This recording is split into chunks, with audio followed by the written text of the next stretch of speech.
ჩვენ ყველამ ვიცით, როგორ უნდა მოხდეს ჯარისკაცების დანებება, თუნდაც თანამედროვე ომში. ჯარისკაცები ალყაში ექცევიან და თეთრ დროშას აფრიალებენ. მეორე მხარის ჯარისკაცები დანებებულ ჯარისკაცებს ტყვედ იღებენ. არ აქვს მნიშვნელობა ზუსტ ფორმატს. ადამიანები ყოველთვის ჩართულნი არიან. ამ დრომდე უკრაინამ ბრძოლაში ისეთი საშინელი რამ გაგზავნა, რომ რუსი ჯარისკაცები მაშინვე დანებდნენ. ეს მსოფლიო პრეცედენტია და თანამედროვე ისტორიის ყველაზე უცნაური დანებება იყო, როცა პუტინის ძალებმა თავი ტყვედ ჩააბარეს არა ადამიანებს, არამედ აშკარად არაადამიანურ რაღაცას. 13 აპრილს უკრაინის პრეზიდენტმა ვოლოდიმირ ზელენსკიმ განაცხადა, რომ უკრაინამ რაღაც ისეთი გააკეთა, რაც აქამდე არასდროს გაუკეთებია. ისტორიაში პირველად უკრაინამ გამოიტანა სახმელეთო რობოტები და უპილოტო საფრენი აპარატები, ანუ UAV-ები, რათა დაეკავებინა რუსული პოზიცია და ტყვედ აეყვანა იქ მყოფი ჯარისკაცები. ყოველივე ეს ისე, რომ არც ერთი უქთი უკრაინელი ქვეითი არ ყოფილა ჩართული. ეს უკრაინისთვის ძალიან მნიშვნელოვანია, რადგან დაახლოებით 2 მილიონი უკრაინელი იძებნება მობილიზაციის თავიდანაცილების გამო, უკრაინა პოულობს ახალ გზებს სერიოზული პრობლემების გადასაჭრელად, რასაც ის პუტინის შეჭრის შემდეგ მუდმივად აკეთებს. ხალხს არ უნდა ბრძოლა, ეს ნორმალურია. უკრაინა აშენებს რობოტებს, რომლებიც მათ ნასვლად იბრძოლებენ. ამ ომის ისტორიაში პირველად მტრის პოზიცია მთლიანად უპილოტო პლატფორმებით, სახმელეთო სისტემებითა და დრონებით იქნა აღებული. ოკუპანტებმა დანებდნენ, ხოლო ოპერაცია ჩატარდა ქვეითების გარეშე და ჩვენი მხრიდან დანაკარგების გარეშე, განაცხადა უკრაინის პრეზიდენტმა სიამაყით უკრაინის პრეზიდენტის ოფისის ვებგვერდზე გამოქვეყნებულ პოსტში. ეს ეხება იმას, რომ უკრაინა ავითარებს ტექნოლოგიებს, რომლებიც არსებობს ჯარისკაცების სიცოცხლის გადასარჩენად. და ეს არის ომის მომავალი, სადაც პუტინი ეყრდნობა რუსეთის ადამიანური რესურსების უზარმაზარ უპირატესობას, რათა შეასუსტოს უკრაინის თავდაცვა. ეს სტრატეგია აღარ მუშაობს. უკრაინა იბრუნებს ტერიტორიებს და აიძულებს მტერს დანებდეს, ცოცხალი ძალის ფაქტორის გამოთიშვით. მოდით ერთი წუთით რუსი ჯარისკაცის ადგილას წარმოვიდგინოთ თავი. პირველ რიგში უნდა გიხაროდეს, რომ საერთოდ გაქვს ეს ჩექმები. ბევრ შენს თანამებრძოლს იძულებული გაუხდა საკუთარი აღჭურვილობა ეყიდა, ჯერ კიდევ 2022 წლის დეკემბერში, რადგან რუსეთის მარაგები, თუნდაც ყველაზე ელემენტარული ნივთებისა, თითქმის ინტრიდანტ წირი იყო, რაც პუტინმა სრულმასშტაბიანი შეჭრა დაიწყო. მაინც შენ უკრაინაში ხარ და როგორღაც შენ და რუსი ჯარისკაცების მცირე დანაყოფმა მოახერხეთ თავდაცვითი პოზიციის დაკავება. ელოდები, რომ კიდევ ჯარისკაცები და აღჭურვილობა ჩამოვა უკანა ხაზიდან, რათა გაამაგრონ შენი პოზიცია. თუმცა წარმოდგენა არ გაქვს მართლა მოვლენ თუ არა. Starlink-ი გათიშულია და Telegram-ს ბლოკავენ. ამიტომ შენს მეთაურებთან საერთოდ არ გაქვს კავშირი. ამიტომ იმალები და იმედოვნებ, რომ უკრაინა ვერ გიპოვის. ეს იმედები ქრება, როცა ზემოდან დრონის ბზუილი გესმის, რომელმაც აშკარად აღმოაჩინა შენი პოზიცია. მჭიდრო დიჯერი არახს. მალე მოგიწევს დაიცვა ის პატარა ტერიტორია, რომელიც უკრაინისგან წაართვი, იმ ჯარისკაცებისგან, რომლებიც მის დასაბრუნებლად მოდიან. მაგრამ ეს ახდება. საჰაერო დრონების ბზუილი უფრო ძლიერდება. კამიკაძე დრონები იწყებენ შენს სამალავზე შეტევას. იხედები გარეთ, ელოდები, რომ ჰორიზონტზე ჯარისკაცები გამოჩნდებიან. მაგრამ ეს არ არის ის, რასაც ხედავ. შორიდან, მაგრამ სულ უფრო ახლოს, ბორბლებზე და მუხლუხოებზე მოძრავი ლითონის უჩხულები მოდიან. ისინი შენს პოზიციაზე მოიწევენ და შენ არც კი გჭირდება გასროლა, რომ მიხვდე. სუბუქი არ არის ცროლა, მათ შეჩერებას ვერ შეძლებს. არც ის შეგიძლია რომ ისროლო, რადგან როგორც კი თავს გამოყოფ, FPV დრონი შენსკენ მოფრინავს. მერე ყველაფერი ჩერდება. კვლავ უყურებ. შენს წინ დგას რობოტების მთელი დანაყოფი. ზოგი ცაშია, ზოგი კი მიწაზე. და არჩევანი გაქვს. შეგიძლია მანქანებს შეეწირო, ან თეთრი ეწირო, ან თეთრი დროშა აფრიალო და მათ დაგაკავონ. შენ უმეტესობაზე ჭკვიანი ხარ. თეთრი დროშა მაღლა იწევა. და სწორედ ასე, შენ და შენმა თანამებრძოლებმა დაკარგეთ ის ტერიტორია, რომელიც გეკავათ, და უკრაინას მისცით საშუალება განახორციელოს ისეთი მსოფლიო პრეცედენტი, რომელიც მიუთითებს სრულიად ახალ სტრატეგიაზე, რომლის გამოყენებასაც უკრაინა, როგორც ჩანს, აპირებს მთელ საბრძოლო ველზე. მაგრამ მოიცადე ერთი წამით, შეიძლება ფიქრობ. მსგავსი რამ ადრე არ ხსმენია. ამავე არხზე შეიძლება ნახე ვიდეოები, სადაც გიამბეთ, როგორ იტანებდა უკრაინა რობოტებს რუსი ჯარისკაცების დანებებისთვის წარსულში. ეს ნამდვილად ასეა. ინციდენტი, რომელზეც ზელენსკი საუბრობს, უკრაინის დიდი შრომის შედეგია, რომელმაც შეძლო რუსი ჯარისკაცების დაჭერა სახმელეთო რობოტებისა და უპილოტო საფრენი აპარატების გამოყენებით წინა ცალკეულ შემთხვევებში. მაგალითად, იანვარში გავრცელდა ინფორმაცია, რომ უკრაინამ შეძლო ხელოვნური ინტელექტით აღჭურვილი TW7-62 სახმელეთო რობოტის გამოყენებით 3 რუსი ჯარისკაცი ტყვედ აეყვანა. ამ განცხადებას რობოტის მწარმოებელი კომპანია DevDroid ავრცელებდა და მასთან ერთოდა ვიდეო, სადაც პუტინის ხელქვეითები სახმელეთო რობოტს ნებდებიან. Forbes-მანს გააშუქა ინფორმაცია იმის შესახებ, რომ რუსი ჯარისკაცები უკრაინის რობოტულ არმიას ნებდებიან. 11 მარტს გავრცელდა ვიდეო, სადაც ჯარისკაცები მეტაფორულად თეთრ დროშას უქნევენ დრონს, რომელსაც ხმამაღალი დინამიკი ჰქონდა და მკაფიოდ ეუბნებოდა, რა მოუვიდოდათ თუ არ დანებდებოდნენ. ამ ინციდენტის დროს 4 ჯარისკაცმა ისარგებლა შესაძლებლობით და ტყვეობაში ჩაბარდა, სავარაუდოდ იმიტომ, რომ რამდენიმე წუთით ადრე უკრაინის დრონების მიერ მათი ბევრი თანამებრძოლი დაიღუპა. უკვე 2024 წლის აგვისტოშიც კი უკრაინამ გამოიყენა სტრატეგია, რომლის მიხედვითაც დრონები დინამიკებით აიძულებდნენ რუს ჯარისკაცს დანებებას. ამ შემთხვევაში ჯარისკაცი მისმა ნაწილმა მიატოვა. ასე რომ ალბათ ძალიან გაუხარდა, როცა დრონი, რომელიც ეგონა რომ მოსაკლავად იყო მოსული, მის ნაცვლად ტყვე-დაყვანაზე ესაუბრა. ასე რომ ფაქტი რჩება ძალაში. უკრაინულ დრონებსა და რობოტებს ადრეაც ჩაბარებიათ რუსი ჯარისკაცები. განსხვავება ბოლო შემთხვევასა და წინა შემთხვევებს შორის ის არის, რომ ახლა საქმე უკრაინისთვის სერიოზულ ფაზაში გადავიდა.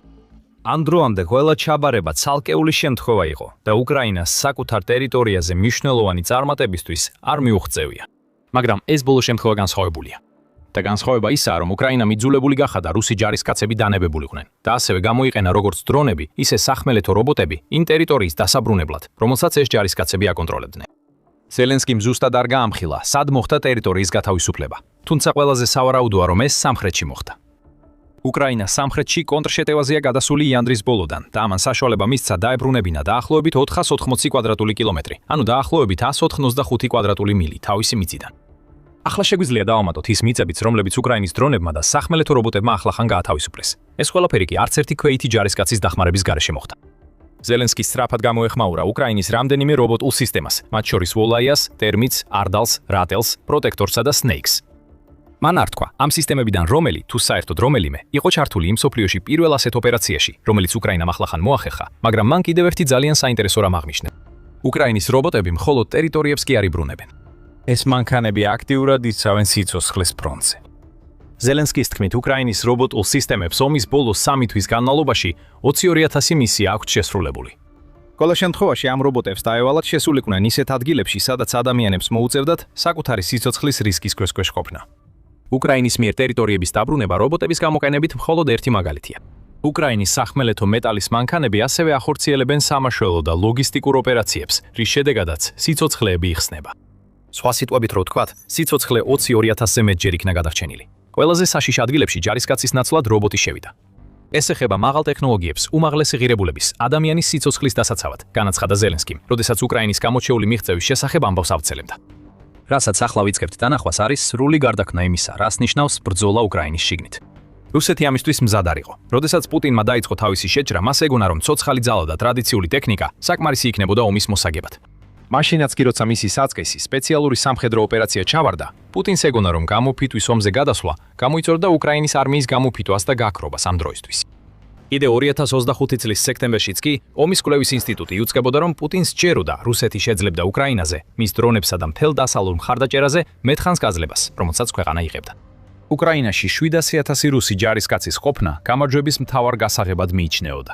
მხოლოდ ერთი პრობლემა არსებობს. თუ გინდა გამოფიტვის ომი ცოცხალი ძალით მოიგო, უნდა ანადგურებდე მოწინააღმდეგის ჯარისკაცებს. ის ომი, რასაც ახლა რუსეთი ეჯახება, ისეთი ტიპისაა, რისთვისაც ის არასდროს იყო მზად. როგორც თავად ზელენსკი ამბობს, მომავალი უკვე ფრონტის ხაზზეა და უკრაინა მას აშენებს. ეს მომავალი თავს კიდევ უფრო მრავალფეროვანი გზებით ავლენს, ვიდრე მხოლოდ ჯარისკაცების დატყვევება და ტერიტორიის დაკავება დრონებისა და რობოტების გამოყენებით. მანქანების აღზევება უკვე უკრაინის საბრძოლო ველზეა და უკრაინის რობოტების უპირატესობა ბევრად აღემატება იმას, რისი გაძლებაც რუსეთს შეუძლია.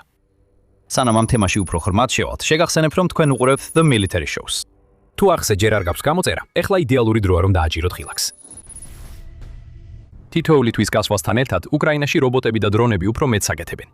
უკრაინის შეიარაღებული ძალების მთავარსარდლის ალექსანდრ სივსკის თქმით, მარტში რობოტულმა კომპლექსებმა 50%-ით მეტი ამოცანა შეასრულეს ვიდრე თებერვალში, რაც იმ ტენდენციის ნაწილია, რომელსაც ვხედავთ მას შემდეგ, რაც უკრაინამ დაიწყო სახმელეთო რობოტების გამოყენება უპილოტო საფრენი აპარატებთან ერთად. ამგვარ ზრდას თან ახლავს რუსეთის მიერ მიღებული დიდი დანაკარგები. ასევე აპრილში სივსკიმ განაცხადა, რომ უკრაინის უპილოტო საფრენი აპარატებმა მარტში მტრის დანაკარგები 29%-ით გაზარდეს წინა თვესთან შედარებით. გარდა ამისა, ფრონტის ხაზზე მოქმედმა რობოტებმა მარტში უკრაინისთვის სულ დაახლოებით 9,000 მისია შეასრულეს, რაც მნიშვნელოვნად აღემატება რამდენიმე თვის წინანდელ მაჩვენებლებს. მაგალითად, 2025 წლის ნოემბერში რობოტებმა მისიების მესამედზე ნაკლები შეასრულეს. მაშინ მათი რაოდენობა 2,900-ს შეადგენდა. ეს ყველაფერი შემთხვევით არ ხდება. ეს ყველაფერი ძალიან კოორდინირებული ძალისხმევის შედეგია, რომელსაც უკრაინა ახორციელებს იმისთვის, რომ რობოტები თანამედროვე ომის მებრძოლებად აქციოს. ჩვენ ამას ხედავთ უკრაინის რობოტული არმიის სწრაფ ზრდაში. Euromaidan პრესის მიხედვით, 2025 წლის ნოემბერში უკრაინის 67 დანაყოფი იყენებდა სახმელეთო რობოტებს ლოგისტიკური მისიების შესასრულებლად. მარტისთვის დანაყოფების რაოდენობა 167-მდე გაიზარდა. თუ გაინტერესებთ, რატო 3-ჯერ მეტზე გაიზარდა იმ პერიოდში უკრაინაში რობოტების მისიის რაოდენობა, აი ეს არის თქვენი პასუხი. დაახლოებით 3-ჯერ მეტი დანაყოფი, რომელიც რობოტებს იყენებს, ნიშნავს, რომ ამ რობოტებით შესრულებული მისიების რაოდენობაც 3-ჯერ მეტია. უკრაინის თავდაცვის ინდუსტრიაც ზრდას განიცდის, რათა დააკმაყოფილოს სტრატეგიის მოთხოვნები, რომელიც სულ უფრო მეტად ეკორდნობა დრონებსა და უპილოტო საფრენი აპარატებს. ზელენსკი ამბობს, რომ უკრაინის უპილოტო საფრენი აპარატების მწარმოებლებს ახლა ყოველწლიურად მილიონობით საჰაერო სიკვდილის მანქანის წარმოება შეუძლიათ. ეს რიცხვი 2025 წლის ბოლოსთვის წლიურად 4 მილიონამდე გაიზარდა, ხოლო უკრაინის პარტნიორების მიერ დამატებითი დაფინანსება ან მისი რობოტიკის სხვა ქვეყნებისთვის გაყიდვა წარმოების მოცულობის კიდევ უფრო ზრდას შეიძლება გამოიწვიოს. მიწისზედა და რობოტების მიმართულებით ინტერპრეტერმა მარტის ბოლოს გაავრცელა ინფორმაცია, რომ უკრაინაში 280 კომპანიაა, რომლებიც სრულად ეძგუნება იმ ტიპის რობოტების შექმნას, რომლებიც უკრაინამ მსოფლიო პირველ ღონისძიებაზე გამოიყენა. ამ კომპანიების მიერ წარმოებული რობოტები ასობით ტონა მარაგს გადააქვთ. გარდა ამისა, მონაწილეობენ სამაშველო და შეტევით ოპერაციებში. უკრაინის სამხედროებში ზოგიერთი, მაგალითად ანდრეი ბოლეცკი, მესამე არმიის კორპუსის მეთაური, მიიჩნევს, რომ ეს რობოტები მხოლოდ 2026 წლის ბოლოსთვის უკრაინის წინა ხაზზე კრეითების საჭიროებას 30%-ით შეამცირებს. მომავალში იმ მისიების 80%-მდე, რომელთა შესასრულებლად უკრაინას ადრე ჯარისკაცები სჭირდებოდა, შეიძლება უპილოტო საფრენი აპარატებითა და რობოტებით შესრულდეს. გადაც იცვლება იმაშიც, თუ როგორ იყენებს უკრაინა თავის რობოტებს. წარსულში სახმელეთო რობოტები თითქმის მხოლოდ ლოგისტიკურ მისიებში გამოიყენებოდა. ისინი იყვნენ და კლავაც არიან მძიმე ლითონის მანქანები, რომლებზეც უკრაინას შეუძლია ბევრად მეტი მარაგის დატვირთვა, ვიდრე ადამიანებს შეუძლიათ ტარება. მარტში უკრაინის რობოტების მიერ შესრულებული 9000 მისიის უდიდესი ნაწილი ლოგისტიკას უკავშირდებოდა.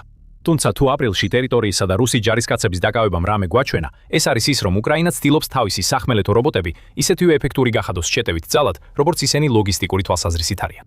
Foreign Policy 13 აპრილს გამოკვეთა ის ცვლილება, რომელსაც ამ მიმართულებით ვხედავთ. იგი აღნიშნავს, რომ ერთ-ერთი მიზეზი, რის გამოც სახმელეთო რობოტები ასეთი მასშტაბით იქნება და ფართოდ გამოიყენება უკრაინაში, არის ის, რომ მათი შექმნა საშუალოდ $20,000-ზე ნაკლები ჯდება.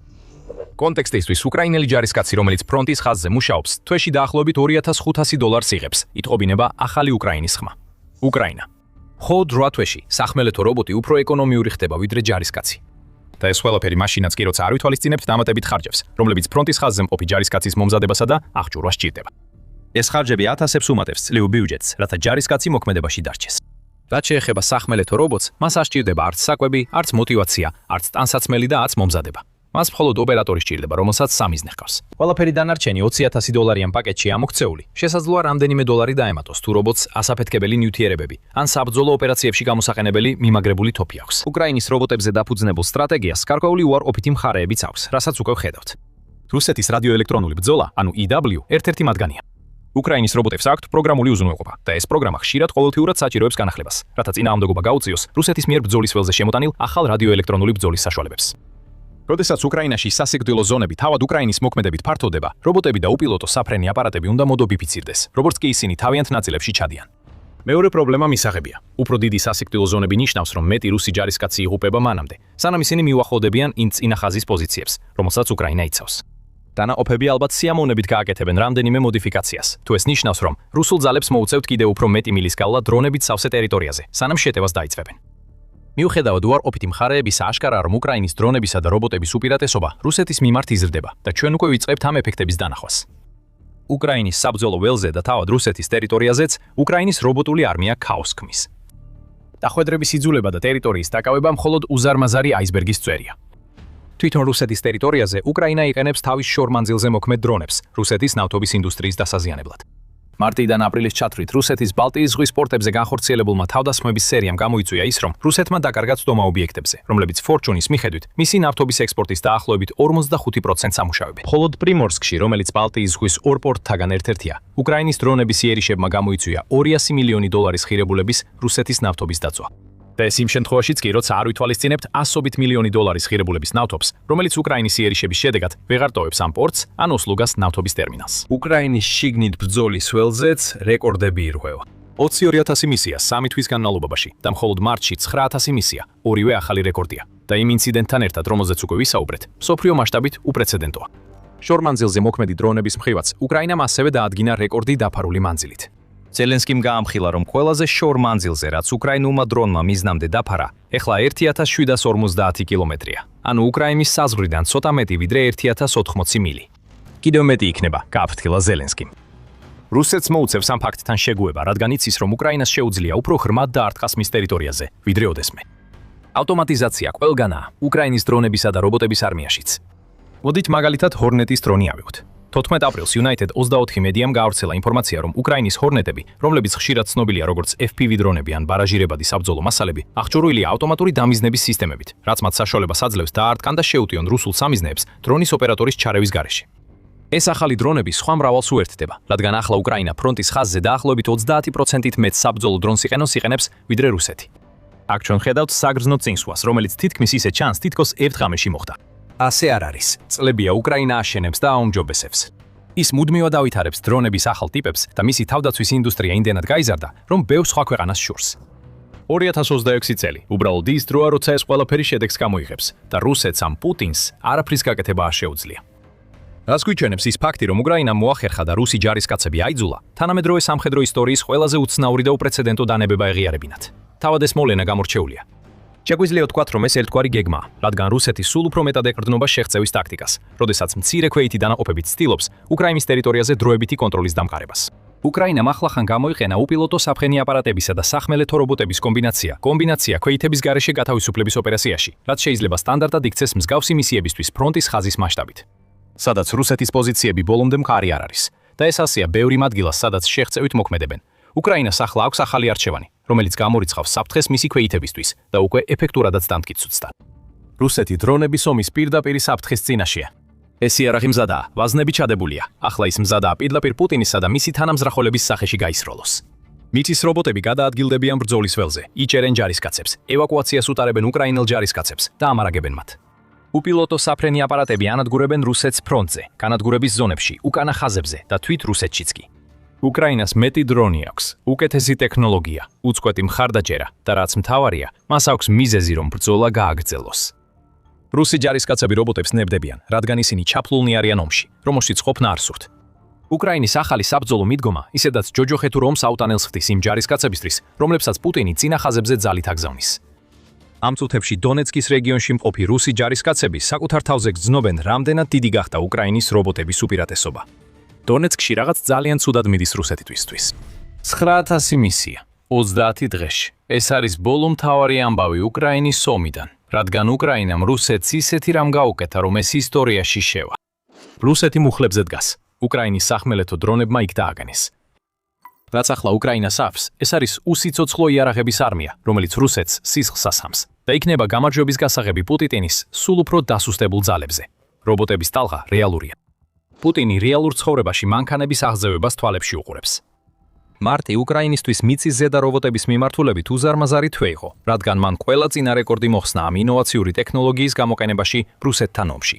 ხოლო გასულ თვეში უკრაინამ მიწის ზედა რობოტების გამოყენებით 9000-ზე მეტი მისია განახორციელა, რაც აჩვენებს, რომ ეს რობოტები უკრაინის სამხედრო ძალების ძირითად ნაწილად იქცევა და წარმატებით ასრულებენ მათთვის დაკისრებულ ყველა ამოცანას. ეს წარმატება არის ერთ-ერთი მთავარი მიზეზი, რის გამოც ახლა რეკორდული ოპერაციების მაჩვენებლებს ხედავთ. უკრაინის თავდაცვის სამინისტრო ამ ფაქტს ხაზს უსვამს დიაგრამაში, სადაც ნაჩვენებია, რამდენად გაიზარდა უკრაინის დამოკიდებულება მის მიწისზედა რობოტებზე, რომლებიც ასევე ცნობილია როგორც უპილოტო მიწისზედა აპარატები, სულ რაღაც 5 თვის განმავლობაში. 2025 წლის ნოემბერში ამ UGV-ებმა დაასრულეს დაახლოებით 2900 მისია. ეს უკვე შთამბეჭდავი რიცხვია, რაც თითქმის 100 მისიის შესრულებას ნიშნავს დღეში.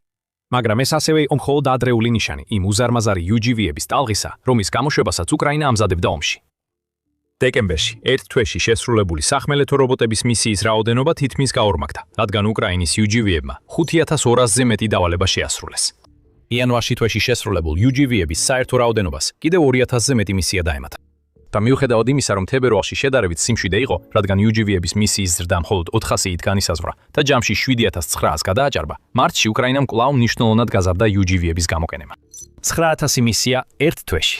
ეს ნიშნავს, რომ ყოველდღიურად 290-ზე მეტი სახმელეთო ოპერაცია ტარდება UGV-ების მონაწილეობით. აქ უკვე ვიწყებთ გარკვეული კანონზომიერების დანახვას. როდესაც უკრაინა ფრონტის ხაზზე რამდენიმე გამოწვევას ებრძვის, მათ შორის ცოცხალი ძალის პრობლემას, რომელსაც მოგვიანებით. ტექნოლოგია ხშირად იყო უკრაინის მხსნელი და მისი გამოცდილება დრონებისა და რობოტიკის სფეროში 2026 წელს განსაკუთრებით გამოიკვეთა, რაც ახლა როგორც ჩანს, ომის გარდამტეხ წერტილად იქცევა. რობოტები უფრო და უფრო აქტიურდებიან. უკრაინა ამას უსვამს ხაზს, არა მხოლოდ იმ მისიების რაოდენობით, რომელსაც უპილოტო სახმელეთო აპარატები ასრულებენ, არამედ იმ ქვედანაყოფების რაოდენობითაც, რომლებიც ამ რობოტებს უკვე აქტიურად იყენებენ. ევრომაიდენ პრესი ამას უსვამს ხაზს თავის ანგარიშში უკრაინის ბოლო მიღწევის შესახებ და აღნიშნავს, რომ უპილოტო სახმელეთო აპარატების ოპერაციების ზრდასთან ერთად მკვეთრად გაიზარდა იმ უკრაინული ქვედანაყოფების რაოდენობაც, რომლებიც ამ აპარატებს იყენებენ. 2025 წლის ნოემბერში უკრაინის მხოლოდ 67 სამხედრო ქვედანაყოფი იყენებდა სახმელეთო რობოტებს. დღეს კი უკრაინის უკვე 167 ქვედანაყოფი იყენებს სახმელეთო რობოტებს. მათ შორის არიან ის ქვედანაყოფები, რომლებიც თავდაცვის სამინისტრომ საუკეთესოებად დაასახელა. პირველი ცალკეული სამედიცინო ბატალიონი აქტიურად იყენებს სახმელეთო უპილოტო აპარატებს, როცა ვსწავლობთ უკრაინის სახმელეთო რობოტების შთამბეჭდავ ევოლუციას. თუმცა სახმელეთო უპილოტო აპარატებს იყენებენ უკრაინის შეტევით ქვედანაყოფებშიც, რადგან მესამე ცალკეული შეტევითი ბრიგადა და 82 ცალკეული შეტევითი ბრიგადა ასევე გამოირჩევიან და თავდაცვის სამინისტრომ ისინი განსაკუთრებულად არნიშნა. უკრაინა ამატებს, რომ მესამე ოპერატიულმა ბრიგადამ და 85 ცალკეულმა საჰაერო საშეტევო პოლიციის ბრიგადამაც შესანიშნავად გამოიყენეს სახმელეთო უპილოტო აპარატები. ეს არის ქვედანაყოფების ფართო სპექტრი, რომელთაგან თითოეული სხვადასხვა მიზანს ემსახურება. და ეს გვაჩვენებს, რომ სახმელეთო დრონების ტექნოლოგიაში მოხდა მკაფიო ცვლილება, რამაც უპილოტო სახმელეთო აპარატები უკრაინის არსენალში ერთ-ერთ ყველაზე მრავალმხრივ რესურსად აქცია. სახმელეთო რობოტები არ არის სრულიად ახალი ტექნოლოგია, რომელიც მხოლოდ ახლა გამოჩნდა უკრაინაში. როგორც ხშირად ხდება, ის რაც ერთი ღამის წარმატების ისტორიად ჩანს, სინამდვილეში წლების განმავლობაში გაწეული შრომის შედეგია, რამაც ხელი შეუწყო ტექნოლოგიის განვითარებას, რომელიც ახლა იწყებს თავისი ნამდვილი პოტენციალის გამოვლენას. პირველი სახმელეთო რობოტები, რომლებიც უკრაინაში გამოიყენებოდა, საკმაოდ პრიმიტიული იყო იმასთან შედარებით, რასაც დღეს ბრძოლის ველზე ვხედავთ. ეს არნიშნავს, რომ ისინი უსარგებლო იყო. 2025 წლის ნოემბერში, რაც შემთხვევით არ არის უკრაინის თავდაცვის სამინისტროს სტატისტიკის საწესკი წერტილი, სახმელეთო უპილოტო აპარატები ფრონტის ხაზზე ყველგან გამოიყენებოდა, როგორც მომარაგების მანქანები, რადგან რუსული უპილოტო საფრენი აპარატები, აპარატები უკრაინელ ჯარისკაცებსა და ტრადიციულ მანქანებს ძალიან ურთულებდა მომარაგების ტრანსპორტირებას, ისე რომ სამიზნედ არ ცეულიყვნენ დაქცეულიყვნენ. პატარა სახმელეთო უპილოტო აპარატები, რომლებიც ადვილად იფარება და რთულია მათი შემჩნევა, უკვე იწყებდნენ სახელის მოხვეჭას. ისინი შეძლებდნენ საკვების და საბრძოლო მასალის გადატანას უკანა ხაზებიდან ფრონტის ხაზზე, როგორც ამას აკეთებდნენ ისეთ მძიმე ბრძოლების რეგიონებში, როგორიცაა კროპოტსკი, სადაც ასეთი მომარაგება ხშირად სიცოცხლესა და სიკვდილს შორის განსხვავებას ნიშნავს. იმ დროს BBC-მ განაცხადა, რომ პოკროვსკის ბრძოლა სავარაუდოდ ისტორიაში პირველი იქნება, სადაც მასობრივად გამოიყენეს სახმელეთო უპილოტო აპარატები, როგორც ლოგისტიკური მხარდაჭერისთვის, ასევე როგორც საშუალება, რომლითაც უკრაინას შეეძლო დაჭრილი ჯარისკაცების ევაკუაცია. BBC-ის თქმით, სინამდვილეში ნოემბრისთვის პოკროვსკში ფრონტის ხაზზე მიწოდებული ყველა მომარაგების დაახლოებით 90% ადგილზე მიდიოდა სახმელეთო რობოტების მეშვეობით. ერთ-ერთი სახმელეთო უპილოტო აპარატი, რომელსაც გამოცემა თავის სტატიაში გამოყოფს, ტერმიტი ეწოდება და მას დაახლოებით 200 კილოგრამის ან 440 ფუნტის ტვირთის გადატანა შეუძლია. ფურგონიდან გადმოტვირთვის შემდეგ ოპერატორი, რომელიც რამდენიმე მილით დაშორებულია, მას დისტანციურად მართავს დანიშნულების ადგილამდე. ეს პროცესი აჩვენებს, თუ რატომ არის სახმელეთო უპილოტო აპარატები ასეთი ფასეული უკრაინისთვის. ისინი ამცირებენ რისკს, მაგრამ მათ გაცილებით მეტი შეუძლიათ. ცოტა ხნის წინ ევაკუაციებიც ვახსენეთ. პროსკის ბრძოლამ შესაძლოა საფუძველი ჩაუყარა იმ მოდელს, რომლის მიხედვითაც დღეს უკრაინის სხვა ცხელ წერტილებში სახმელეთო უპილოტო აპარატებს იყენებენ დაჭრილი ჯარისკაცების ევაკუაციისთვის. 7 აპრილს United 24 მედიამ გაავრცელა ინფორმაცია, რომ უკრაინამ მხოლოდ 24 საათში შეძლო 6 ევაკუაციის განხორციელება თომ თავისი სახმელეთო რობოტების გამოყენებით. ეს რობოტები რთული არ არის, სულ მცირე, მათი გარეგნობისა და ფუნქციონალის თვალსაზრისით. ისინი გვანან უბრალოდ ბორბლებზე დამაგრებულ საკაცეებს. ხშირად აქვთ რკინის ჯოხები, რომლებიც საშუალებას აძლევს დაჭრილი ჯარისკაცი მათზე დააწვინონ. ისინი შეძლებენ დაფარონ დიდი მანძილები ბევრად უფრო სწრაფად, ვიდრე ადამიანი, რომელიც ცდილობს დაჭრილი ჯარისკაცი ბრძოლის ველიდან გაიყვანოს. 24 საათიან ოპერაციაში, რომელზეც United 44 მედიამ გაავრცელა ინფორმაცია, უკრაინის ორი უპილოტო სახმელეთო მანქანა ერთად დაახლოებით 300 კილომეტრი, ანუ დაახლოებით 186 მილი დაფარეს. იპოვეთ ადამიანი, რომელსაც შეუძლია ასეთი მანძილის დაფარვა 24 საათში და თქვენ იპოვით ისეთ ჯარისკაცს, რომელიც უბრალოდ არ არსებობს. ეხლა 6 უკრაინელი ჯარისკაცია ცოცხალი უპილოტო სახმელეთო მანქანების წყალობით. ასევე არიან რუსი ჯარისკაცები, რომლებიც დაიღუპნენ უკრაინის სახმელეთო რობოტების ტექნოლოგიის გამო. ტექნოლოგიის განვითარებასთან ერთად, უკრაინა უპილოტო სახმელეთო მანქანებს ლოგისტიკისა და ევაკუაციის გარდა სხვა მიზნებისთვისაც იყენებს. ადრეუწყინარი მანქანები ახლა სასიკვდილო თავდასხმით ძალებად იქცევა. და სწორედ ასეთი გამოყენებისას ხდება ყველაფერი მართლაც სერიოზული რუსეთისთვის. მაგრამ სანამ ამაზე ვისაუბრებთ, თქვენ უყურებთ The Military Shows.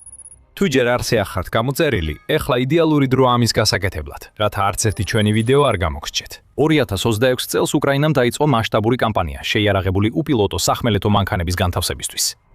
და ეს მკვლელი რობოტები ბევრად უფრო შესამჩნევ და დამანგრეველ ზემოქმედებას ახდენენ რუსეთის ძალებზე, ვიდრე ის რობოტები, რომლებსაც უკრაინა ლოგისტიკისასა და ევაკუაციისთვის ირენებს.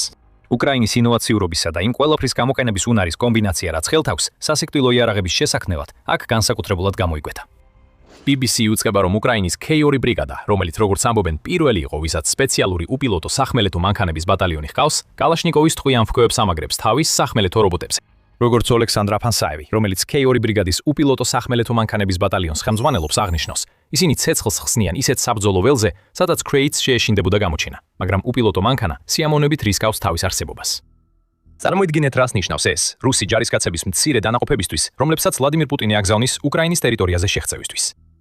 ამ დანაყოფებს შეიძლება ელოდებოდეთ დრონებს ცაში ან ჯარისკაცებს მიწაზე, მაგრამ შემდეგ ისინი პირისპირ ხვდებიან რაღაცას, რაც პატარა ტანკს გავს და ზემოდან ტყვია მფქვევი აქვს დამაგრებული. დანებება ერთადერთი გამოსავალია და ეს სწრაფად უნდა გაკეთდეს, რადგან ის უპილოტო სახმელეთო აპარატი ტყვიებს ისვრის და შემდეგ უბრალოდ აგზელებს გზას, ყოველგვარი ფიქრის გარეშე. მას ფიქრი არ სჭირდება, მას არ აქვს სიკვდილის გაგება და თუ რუსეთის ჯარისკაცები როგორმე მოახერხებენ მის წინააღმდეგ ბრძოლას, მას სხვა მანქანით ჩაანაცვლებენ. პუტინის ხელქვეითებს მხოლოდ ტყვიან მფქვევიანი უპილოტო სახმელეთო აპარატები არ უნდა აშინებდეთ. სახმელეთო რობოტებს ბომბების გადატანაც შეუძლიათ. უკრაინა ამ შესაძლებლობის გამოყენების სოცრად ძლიერი გზების მოფიქრებას ახერხებს. საბოლოოდ გაიხსენეთ, რაც უკვე გიამბეთ უპილოტო სახმელეთო აპარატებზე. ისინი ხშირად იმდენად პატარაა, რომ შეუმჩნევლად გადაადგილდებიან. უპილოტო სახმელეთო აპარატებს ასევე შეუძლიათ დამალულ ადგილას გაჩერება, ხშირად საათობით, რათა შეინარჩუნონ ბატარეები, სანამ დაელოდებიან რუსულ ძალებს, რომლებიც შემთხვევით აირჩევენ მათ ადგილს დასამალად და ასე არ მოშდებიან ჩასაფრებაში. და ასობით ფუნტი ტვირთამწეობის წყალობით უპილოტო სახმელეთო აპარატს შეუძლია ისეთი ცეცხლსასროლი ძალის მიტანა, რომელიც წამებში დაუპავს რუს ჯარისკაცს. ჩვენ ეს იანვარში ვიხილეთ, როდესაც გავრცელდა ვიდეო მასალა უკრაინის მესამე არმიის კორპუსის მიერ შესრულებული უპილოტო სახმელეთო აპარატის მისიის შესახებ. ამ ვიდეოში გამოჩნდა, როგორ იყენებს უპილოტო სახმელეთო აპარატის ოპერატორი მართვის პულტს, რომელიც ვიდეო თამაშის კონსოლის ჯოისტიკს გავს, რათა პატარა უპილოტო აპარატი ჩამონგრეულ შენობაში შეიყვანოს. ფრთხილად გადაადგილდება ნანგრევებში, რაც ასევე აჩვენებს, როგორ განვითარდა უპილოტო სახმელეთო აპარატები რთული რელიეფის დასაძლევად. რობოტი შედის პატარა ღიობში, სადაც რუსი ჯარისკაცები ცდილობენ დამალვას. ბუმი. დიდი აფეთქება ანადგურებს დაბანაკებულ რუსებს. მოგვიანებით გაირკვა, რომ უკრაინის უპილოტო სახმელეთო მანქანამ დაახლოებით 20 კილომეტრი, ანუ დაახლოებით 12.4 მილი გაიარა სამიზნემდე მისასვლელად და მას 12 ნაღმი გადაჰქონდა. კიდევ ერთხელ, ეს არის უკრაინა, რომელიც იყენებს იმას, რაც აქვს, რათა ავნოს რუსეთს და მან სწორედ ასე გააკეთა, როდესაც რუსი ჯარისკაცები გაანადგურა. დაშორებით მართვადი უპილოტო სახმელეთო მანქანა, რომელსაც ნაღმები გადააქვს და მათი დისტანციურად აფეთქებაც შეიძლება, დიდი საფრთხეა იმ შეღწევით ჯგუფებისთვის, რომლებსაც დავალებული აქვთ შეუმჩნევლად დარჩენა. ის ფარული დანაყოფები ვერ ხედავენ რა მოდის მათგან. იმ დროისთვის, როცა უპილოტო სახმელეთო მანქანა მივა, მათთვის უკვე ძალიან გვიანია რაიმე გააკეთონ. და ეს ყველაფერი არ არის. რუსეთს უკვე უწევს გამკლავება უპილოტო სახმელეთო მანქანებთან, რომლებიც უკრაინის სახმელეთო ძალებს ამარაგებენ და პირდაპირ ესხმიან თავს პუტინის ჯარისკაცებს. რაც რუსეთს არასდროს ეგონა, იყო ის, რომ მას მოუწევდა შეშფოთება იმაზე, რომ უპილოტო სახმელეთო მანქანები ასევე გახდებოდნენ მნიშვნელოვან საშუალებად, რომელსაც უკრაინა გამოიყენებს იმისთვის, რომ შეანციროს ის ზიანი, რომელსაც რუსეთი ცდილობს მიაყენოს უკრაინის ქალაქებს საჰაერო დაბომბებით. 4 აპრილს გამოცემა Kyiv Independent-მან გაავრცელა ინფორმაცია, რომ უკრაინელმა ჯარისკაცებმა პირველად გამოიყენეს სპეციალური სახანძრო უპილოტო სახმელეთო მანქანა, როდესაც ცდილობდნენ ხანძრის ჩაქრობას დონეცკის ოლქის ქალაქ კრამატორსკში. ამჟამად რუსეთის გაზაფხულის შეტევის ერთ-ერთი სამიზნე ქალაქი კრამატორსკი რუსული თავდასხმის შედეგად დაზარალდა, რამაც საცხოვრებელ რაიონში ხანძარი გამოიწვია. ეს ხანძარი გაზის ბალონების გევრცელდებოდა. ხედრების ან მეხანძრეების გაგზავნა ხანძრის ჩასაქრობად უზარმაზარი რისკია. ამიტომ უკრაინამ აირჩია ვარიანტი ბო. მან გაგზავნა უპილოტო სახმელეთო აპარატი, რომელმაც შეძლო ხანძრის ჩაქრობა იმდენად, რომ მისი გავრცელება შეეჩერებინა. უპილოტო სახმელეთო აპარატის ოპერატორებმა შეძლეს უსაფრთხო მანძილზე დარჩენა, რაც ერთდროულად გამორიცხავდა გაზის ბალონებისგან მომდინარე რისკს და ამცირებდა იმის ალბათობას, რომ რუსული დაბომბვა განმეორდებოდა და ისევ იგივე პრობლემა შეექმნებოდათ. კიდევ ერთხელ, ეს არის ის შემოქმედებითობა, რომელმაც უკრაინას საშუალება მისცა გადარჩენილიყო ამდენ ხანს რუსეთის თითქოს და უსასრულოდ ცოცხალი ძალის წინააღმდეგ. და ეს საუბარი რისკის მინიმიზაციაზე კარგად გვიყვანს იმ საკითხამდე, თუ რას ნიშნავს უკრაინის უპილოტო სახმელეთო აპარატები და ის ფაქტი, რომ ისინი ახლა უფრო მეტ ოპერაცია მოიყენება, ვიდრე ოდესმე. ისეთი შემთხვევები, რომელთაც აქამდე გამოვკვეთეთ, რა თქმა უნდა ძალიან მნიშვნელოვანია, მაგრამ უკრაინისთვის გადანთვეთი სწორედ ის სარგებელია, რაც ამ ყველაფრის უკან დგას. ამ სარგებელთაგან ერთ-ერთი მთავარი ისაა, რაც უკრაინას სასწრაფოდ სჭირდება. უპილოტო სახმელეთო აპარატები მნიშვნელოვნად ეხმარება უკრაინას ცოცხალი ძალის დეფიციტის პრობლემის გადაჭრაში. 4 წელზე მეტი ხნის ომის შემდეგ უკრაინას უამრავი სირთულე აქვს, როცა საქმე ფრონტის ხაზზე ასე საჭირო ცოცხალი ძალის მოზიდვას ეხება. Carnegie Endowment-ის მარტის ანგარიშის მიხედვით, ამ სირთულეებს შორისაა ფრონტის ხაზის ზოგიერთ მონაკვეთზე სერიოზული დეფიციტი, არმიაში არ ყოფნის რეკორდული მაჩვენებლებები და მოხალისე რეკრუტების რაოდენობის კლება. ამ ყველაფერს თუ დავუმატებთ არსებულ ჯარისკაცებში დაგროვილ დაღლილობას, რომლებიც მუდმივ ბრძოლაში არიან გადარჩენისთვის, სადაც ისინი ათეულობით რუს ჯარისკაცს ანადგურებენ, მაგრამ მათ ადგილს ისევ ახალი მტრები იკავებენ, მივიღებთ კრიზისის პირველ ნიშნებს. DW აღნიშნავს, რომ უკრაინას ადამიანური რესურსი არ აკლია. ქვეყანაში ყოველთვიურად დაახლოებით 30,000-დან 25,000-მდე ადამიანი იძახება სამხედრო სამსახურში. თუმცა, როგორც გამოცემა წერს, ამ პოტენციური ჯარისკაცებიდან ბევრი იძულებით ესწრება უსწრება უკრაინის სამხედრო წვრთნებს, რაც იწვევს დეზერტირების მაღალი რაოდენობის ზრდას, რასაც ახლა უკრაინა განიცდის. უკრაინა ცდილობს ამ ადამიანური რესურსის პრობლემების დაძლევას. მან სამხედრო წვრთნების ხანგრძლივობა 30-დან 51 დღემდე გაზარდა, რათა ახალწეულები უკეთ მომზადებულები იყვნენ იმისთვის, თუ როგორი ცხოვრებაა წინა ხაზზე. Forbes ამატებს, რომ უკრაინის სამხედრო უმაღლეს ხელმძღვანელობაში ზოგიერთი ასევე ამტკიცებს, რომ უკრაინამ უკეთ უნდა მოახერხოს მობილიზებული ჯარისკაცების განთავსება. მორალი მიუხედავად იმისა, რომ ყოველთვის გამოწვევად დარჩება, ნაკლებ პრობლემას წარმოადგენს მაშინ, როცა ჯარისკაცებს არ უჩნდებათ განცდა თითქოს მხოლოდ იმ ადგილებში გააგზავნეს, სადაც უკრაინას სწრაფი გამოსავალი სჭირდება. ამტკიცებს აზოვის ბრიგადის ყოფილი შტაბის უფროსი ბოდან კრატავიჩი. მისი აზრი და ეს ის საკითხია, რომელსაც უკრაინა როგორც ჩანს ცდილობს მოაგვაროს, არის ის, რომ ახალწეულებმა მეტი უნდა იცოდნენ და თავი სასარგებლოდ უნდა იგრძნონ ომში. წინააღმდეგ შემთხვევაში ისინი თავს მხოლოდ ცოცხალ ძალად იგრძნობენ. ამ ყველაფერს კიდევ უფრო ანძაფრებს ის ადამიანური რესურსის უპირატესობა, რომელიც რუსეთს უკვე აქვს. რუსეთს, რომლის მოსახლეობა დაახლოებით 4-ჯერ აღემატება უკრაინისას, შეუძლია აიტანოს დანაკარგები, რომლებიც ახლა 1.3 მილიონს აჭარბებს. უკრაინას ასეთი შესაძლებლობა არ აქვს და არც სურს, რომ ასეთი მასშტაბური დანაკარგები განიცადოს. მიწაზე უკრაინის ყველა ქმედების მთავარი გასაღები უპილოტო სახმელეთო მანქანების ზრდაა, რადგან მისი ომი რუსეთთან 2026 წელს და მის შემდეგაც გრძელდება. West Point-ის თანამედროვე ომის ინსტიტუტის მიხედვით, უკრაინის უპილოტო სახმელეთო მანქანების მზარდმა გამოყენებამ უკვე შეამცირა პერსონალის დანაკარგები 30%-მდე, როგორც ამას უკრაინის გენერალური შტაბი აცხადებს. ეს თავისთავად სახმელეთო რობოტების დიდი სარგებელია. ნაკლები დანაკარგი ნიშნავს, რომ უკრაინას აღარ უწევს იმდენად ფიქრი, მოკლული და დაჭრილი ჯარისკაცების ჩანაცვლებაზე. ეს თავის მხრივ უკრაინას აძლევს გარკვეულ თავისუფალ სივრცეს, რომ გაუნკლავდეს განაწილებისა და მომზადების სირთულეებს, რომელთა შესახებაც ვახსენეთ. როგორც ამას ხედავთ იმაში, რომ უკრაინა ახლა თავის ახალწეულებს დამატებით 21 დღიან მომზადებას უტარებს. უკრაინისთვის უპილოტო სახმელეთო მანქანები ისეთივე მნიშვნელობისაა საკუთარი ცოცხალი ძალის დანაკარგის შემცირებისთვის, როგორც პუტინის ძალების დანაკარგის გაზრდისთვის. საბოლოო ჯამში სახმელეთო რობოტები ახლა ამტკიცებენ, რომ მათ შეუძლიათ თავდასხმითი ძალის როლი შეასრულონ. მაგრამ სწორედ უკრაინის უპილოტო საფრენი აპარატები ანადგურებენ რუს ჯარისკაცებსა და ტექნიკას უფრო სწრაფად, ვიდრე უკრაინის არსენალში არსებული სხვა ნებისმიერი იარაღი. ეს საჰაერო დრონები ცვლიან უკრაინელ ჯარისკაცებს იმ ვრცელ სასიკვდილო ზონებში, რომლებიც უკრაინამ შექმნა. UGV-ები მათ ცვლიან ლოგისტიკისა და სამედიცინო ევაკუაციის მიმართულებებზე. United 24 მედიის მიხედვით, უკრაინის სამხედროებში ზოგიერთი ფიქრობს, რომ UGV-ები შეიძლება გახდეს ის გასაღები, რომელიც ჩაანაცვლებს იმ ჯარისკაცებს, რომლებიც უკრაინამ რეკრუტირებით ვერ მოიზიდა. სხვა სიტყვებით რომ ვთქვათ, ისინი იმდენს ცვლიან, რამდენსაც ამბობენ. ანდრი ბილეცკი, რომელიც უკრაინის მესამე არმიის კორპუსს მეთაურობს, შეიძლება გახსოვდეთ UGV-ის ამბავიდან, რომელმაც რუს დივერსანტებს ნაღმები მიუტანა, აღნიშნავს, რომ უკრაინა რევოლუციის ზღვარზეა. UGV-ებს შეუძლიათ მთლიანად ჩაანაცვლონ იმ ჯარისკაცების მესამედი, რომლებიც უკრაინას ამჟამად სახმელეთო ოპერაციებში ყავს ჩართული. თუ ეს პროგნოზი ახტება, ეს უკრაინისთვის უზარმაზარი მიღწევა იქნება. ადამიანური რესურსების ტვირთი, რომელსაც უკრაინა აწყდება, მნიშვნელოვნად შემცირდება. ფრონტის ხაზზე მყოფი ჯარისკაცებით შეძლებნებდნენ უფრო ხშირად შეცვლას, რაც ნიშნავს, რომ ისინი უფრო დასვენებულები იქნებიან. მათ მხარს დაუჭერენ რობოტები და დრონები, რომლებიც რუსეთის სულ უფრო დაღლილ ძალებს ებრძვიან. ამ ყველა სარგებლის გათვალისწინებით გასაკვირია კი, რომ უკრაინა ცდილობს რაც შეიძლება მეტი უპილოტო სახმელეთო მანქანა ააშენოს. ლოვის ინსტიტუტის ინფორმაციით, უკრაინაში ახლა 280 კომპანია, რომლებიც უპილოტო სახმელეთო მანქანების შექმნაზე მუშაობენ.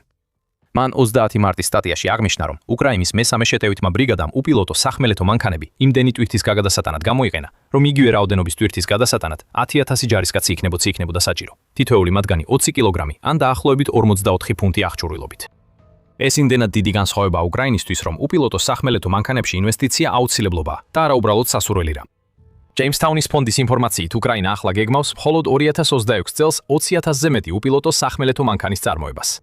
თუ თითოეულ ამ რობოტს შეუძლია 100 კილოგრამი აღჭურვილობის გადატანა და ეს შეფასება მინიმალურ ზღვარზეა, ეს იქნება 50,000 ჯარისკაცის დამატების თვალსაზრისი.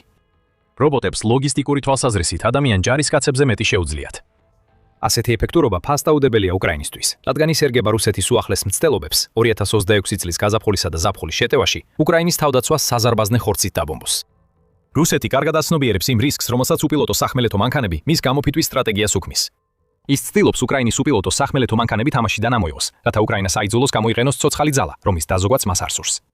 6 აპრილს გამოცემული ლიგანოთნეტის ანგარიშის მიხედვით, რუსეთმა შექმნა სპეციალური დანაყოფები, რომელთა ერთადერთი მიზანი უკრაინის უპილოტო სახმელეთო მანქანების დევნა. ეს დანაყოფები გაგრძელებაა იმ დანაყოფებისა, რომლებიც რუსეთმა უკვე შექმნა უკრაინის ლოგისტიკური არხების დასარტყმელად. მაგრამ ახლა მათ რობოტ მტერთან უწევთ ბრძოლა, რომელიც უფრო რთულად შესამჩნევია და შეუძლია ისეთი რამეების გაკეთება, რაც ჯარისკაცებს არ შეუძლიათ. ცხადია, რუსეთის ცდილობები უკრაინის შეჩერებისკენ არ მუშაობს. უპილოტო სახმელეთო მანქანების მიერ 9,000 თვეში მისიის შესრულება ამის მტკიცებულებაა. მაგრამ ის, რისთვისაც პუტინი და მისი ძალები მზად არ არიან, არის ის ფაქტი, რომ რასაც უკრაინაში ვხედავთ, მხოლოდ დასაწყისია. მეტი უპილოტო სახმელეთო მანქანა მოდის. 1000-ობით მეტი. და თუ უკრაინა შეძლებს სწრაფად გადავიდეს დიდი რობოტული არმიის გამოყენებაზე, ის ადამიანური რესურსის უპირატესობა, რომელსაც რუსეთი 4 წელზე მეტია ფლობს, მნიშვნელობას დაკარგავს. ბრძოლაში ხორცსა და მანქანებს შორის ხორცი მათ ხდება. UGV-ები შეიძლება იყოს სწორედ ის გასაღები, რომელიც უკრაინის მთელ სტრატეგიას რუსეთის საბოლოოდ გამოფიტვაში ეხმარება. აქ ჩვენ კიდევ ერთ მაგალითს ხედავთ იმისა, თუ როგორ დააყენა უკრაინის ინოვაციურმა მიდგომამ ომში რუსეთი რთულ მდგომარეობაში. ეს ინოვაცია შეუმჩნეველი არ დარჩენილა. აი ხედეთ ცაში. ფრინველია? თვითფრინავია? არა, ეს რაღაცა. იმდენად არა ადამიანური, რომ ის რუს ჯარისკაცებს უკრაინისთვის მასობრივ დანებებას აიძულებს. ყოველ ჯერზე, როცა უკრაინა ამას აგზავნის, პუტინის ჯარისკაცები თეთრ დროშას აფრიალებენ და სასოწარკვეთილებით ცდილობენ გარდაუვალი სიკვდილის თავიდან აცილებას. ბოროტი და უგრძნობი. ეს ისაა, რასაც უკრაინა ზამთარში ისევ და ისევ უშვებდა. და 2026 წელს ეს კიდევ უფრო მნიშვნელოვანი იარაღი გახდება ვიდრე ახლა. თუ გამოიცამით, რაზე ვსაუბრობთ. ეს უკრაინის დრონებია და ისინი მთელი ზამთრის განმავლობაში აიძულებდნენ რუსეთის ჯარისკაცებს დანებებას. უკრაინის თავდაცვის მინისტრი მიხაილო ფედოროვი დეტალებს 7 მარტის პოსტში ასახელებს. ამ ზამთარს 100-ზე მეტმა ოკუპანტმა დაყარა იარაღი უპილოტო დანაყოფების მუშაობის წყალობით. ყოველი თვე დაყვანილი ჯარისკაცი არის შესაძლებლობა დავაბრუნოთ ჩვენი დამცველების სახლში, განაცხადა ფედოროვმა. მის განცხადების მეორე ნაწილზე მალე გადავიდეთ. ჯერ კი 100-ზე მეტი ოკუპანტის მიერ იარაღის დაყრა დრონების წინაშე ისაა, რაც უბრალოდ არ უნდა ხდებოდეს, მაგრამ ეს ხდება. და ეს იმიტომ ხდება, რომ პუტინის ძალებმა იციან, რამდენად საშიშია ეს დრონები. უკრაინის აპარატები მუდმივად დაფრინავენ ზემოდან, აკვირდებიან და ელოდებიან ნებისმიერ ჯარისკაცს იმ უზარმაზარ სასიკვდილო ზონებში, რომლებიც უკრაინამ შექმნა იმ დასახლებების გარშემო, რომელსაც იცავს. ეს დრონები პასუხისმგებელნი არიან ფრონტის ხაზზე ყველა დანაკარგის 70-დან 80%-მდე, ასე რომ რუსეთის ჯარისკაცებმა იციან, რას ნიშნავს, როცა დრონი მათ მიზანში ამოჰკავს. ისინი სიკვდილამდე მხოლოდ რამდენიმე წამით იქნებიან დაშორებულნი. ერთადერთი გზა გადარჩენისა არის დანებება. და სწორედ ამას ვხედავთ ისევ და ისევ ვიდეოში, რომელიც ფედოროვმა გამოაქვეყნა თავის პოსტთან ერთად, რათა დაამტკიცოს, რომ ის რასაც ამბობს, უბრალოდ ცარიელი ლაპარაკი არ არის. ჩვენ ხედავთ რუს ჯარისკაცებს აწეული ხელებით. ზოგი ღია სივრცეშია დარჩენილი, იცის, რომ სხვაგან წასასვლელი აღარ აქვს. სხვები თავშესაფარში იმალებიან, მაგრამ აღმოაჩენენ, რომ დრონმა ისინი შენიშნა და მზადაა ჯოჯოხეთი დაატეხოს თავს. კადრებს შორის დრო და დრო ჩანს მაგალითები იმისა, რა ემართებათ იმ ჯარისკაცებს, რომლებიც საკმარისად უგუნურნი არიან და არნებდებიან უკრაინის ბოროტ-მოქმედ მფრინავ აპარატებს. და ეს სანახაობა სასიამოვნო არ არის. დანებებულ ჯარისკაცებს ალბათ უკვე ბევრჯერ უნახავთ, რა შეიძლება დაემართოთ მათ. ისინი კარგად იციან, რომ არ ღირს სიცოცხლის გარისკვა უკრაინის დრონებთან ბრძოლაში. და თუ ყურებას გააგრძელებთ, ნახავთ, რომ ეს ჯარისკაცები თეთრი დროშის აფრიალებისაც კი ყველაფერს რისკავენ. მაგრამ სანამ ამას მივადგებით, თქვით, რომ ასეთი ტიპის დრონების წინაშე ჩაბარებები არ უნდა ხდებოდეს. ყოველ შემთხვევაში მსგავსი რამ სხვა ომებში არასდროს მომხდარა, რადგან ტრადიციული დანებება მაშინ ხდება, როცა ჯარისკაცი ან დანაყოფი გაცილებით დიდი ძალის მიერ გამოუვალ მდგომარეობაშია მოქცეული. სხვა სიტყვებით რო ვთქვათ, დანებებები იშვიათად ხდება ერთი-ერთზე სიტუაციებში, ყოველ შემთხვევაში უკრაინის ომამდე. მაგრამ სწორედ ამას ხედავთ ახლა. დრონებს უბრალოდ ჰაერში უნდა ეკიდონ და რუსი ჯარისკაცები ხელებს წევს და მიხვებიან დრონებიდან წამოსულ ბრძანებებს, რათა უკრაინას თყვეთ ჩაბარდნენ. ეს ზუსტად ისაა, რაც უკრაინას სურს და მიზეზი, რატომაც ასეა, უკავშირდება ტყვეთა გაცვას, რომელსაც ფიოდოროვი თავის პოსტში მიუთითებს. უკრაინის დრონების ოპერატორებისთვის ძალიან მარტივი იქნება უბრალოდ მიაგნონ რუს ჯარისკაცებს, რომლებსაც ბრძოლის ველზე აღმოაჩენენ. მათ ეს არაერთხელ გაუკეთებიათ და კვლავაც აგრძელებენ ამას, ყოველ თვე 1000-ობით პუტინის ჯარისკაცის განადგურებით. მარტო 5 მარტს პრავდა იუწებოდა, რომ რუსეთმა ბოლო 24 საათში დაახლოებით 900 ჯარისკაცი დაკარგა, რაც კიდევ ერთხელ ადასტურებს, რომ უკრაინის პატარა ლითონის მონსტრები მთელი ომის ყველაზე დიდი სიკვდილის მონტანები არიან. საბოლოოდ გახსოვდეთ, ჩვენ თქვით, რომ დანაკარგების 70-80% დრონების მიერ არის გამოწვეული. ეს ნიშნავს, რომ მხოლოდ 24 საათში რუსეთის დანაკარგებიდან 630-დან 720-მდე უკრაინის დრონებს, უпростоრად მათ ბომბებსა და კამიკაძე შეტევებზე მოდიოდა. რუსეთის დანაკარგების ზრდა უკრაინისთვის არასდროს არის ცუდი რამ. მაგრამ ახლა უკრაინა შეძლებს გამოიყენოს იმ დრონების საშინელი რეპუტაცია, რომელიც მათ უკვე მოიპოვეს, რათა ხელში ჩაიგდოს რაღაც კიდევ უფრო ღირებული, ვიდრე კიდევ ერთი რუსი გარდაცვლილის სახელი ნეკროლოგში. ტყვეების აყვანით უკრაინა საკუთარ თავს აძლევს საშუალებას გაცვალოს ისინი იმ ჯარისკაცების სიცოცხლეზე, რომლებიც რუსეთის ძალებს ყავთ დატყვევებული. ამჟამად ტყვეთა გაცვლა ფაქტობრივად ერთადერთი ნახევრად მშვიდობიანი აქტივობაა, რომელიც რუსეთსა და უკრაინას შორის ბრძოლის ველზე ხდება. ამიტომ მხოლოდ ზამთარში დრონების მიერ 100-ზე მეტი რუსი ჯარისკაცის დატყვევება უკრაინას აძლევს ძალიან საჭირო მოლაპარაკების ბერკეტს, რათა მეტი უკრაინელი ჯარისკაცი დააბრუნოს სახლში და შესაძლოა კვლავ ბრძოლის ველზე. სინამდვილეში ჩვენ ახლა ხანვიხილეთ ერთ-ერთი ასეთი ტყვეთა გაცვლა. ზუსტად ერთი დღით ადრე, სანამ ფიოდოროვი გაამჟღავნებდა თუ რას მიაღწიეს უკრაინის დრონებმა ზამთარში, ალ-ჯაზირამ გავრცელა ინფორმაცია, რომ უკრაინასა და რუსეთს შორის ორდღიანი ტყვეთა გაცვლა შედგა, რომლის შედეგადაც ორივე მხარემ 500-500 დატყვევებული ჯარისკაცი დაიბრუნა. იყო თუ არა უკრაინის დრონების მიერ დაჭერილი რომელიმე ჯარისკაცი ამ გაცვლის ნაწილი. ზუსტად არ ვიცით, მაგრამ ასე ჩანს. და თუ ასე იყო, ვხედავთ უდიდეს ირონიას. უკრაინის მანქანები, რომლებიც ასე აშინებენ ნებისმიერ რუს ჯარისკაცს, ვინც მათ გადაეყრება, ირიბად ხდებიან იმ უკრაინელების მხსნელები, რომლებიც შესაძლოა ტყვეობაში დაიღუპნენ ან წამებით დაიღუპათ რუსეთში. მაგრამ ახლა შეიძლება გაიფიქროთ, როგორ მუშაობს ეს ყველაფერი. საბოლოოდ, ჩვენ ხო გითხარით, რომ ტრადიციული გზა ჯარისკაცებისთვის დანებებისთვის ანებების არაფერ კავშირშია დრონებთან. ეს შეუძლებელიც იქნებოდა. დრონები, მიუხედავად იმისა, რომ ისინი ომამდე დიდი ხნით ადრე არსებობდნენ, რეალურად მხოლოდ მაშინ გამოჩნდნენ, როგორც მრავალმხრივი ინსტრუმენტი, როცა უკრაინა იცავდა თავის ტერიტორიას პუტინის აგრესიის წინააღმდეგ.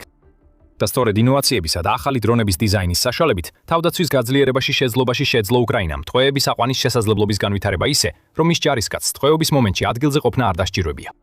არსებობს რამდენიმე მაგალითი იმისა, თუ როგორ შეიძლება ამის გაკეთება. ხელოვნურ ინტელექტს, ანუ AI-ს, ზოგ შემთხვევაში თავისი როლი აქვს. იანვრე 27 United 44 მედიამ გავრცელა ინფორმაცია, რომ უკრაინის ხელოვნურ ინტელექტზე დაფუძნებულმა სახმელეთო რობოტმა საბრძოლო ოპერაციის დროს 3 ჯარისკაცი ტყვე დაიყვანა.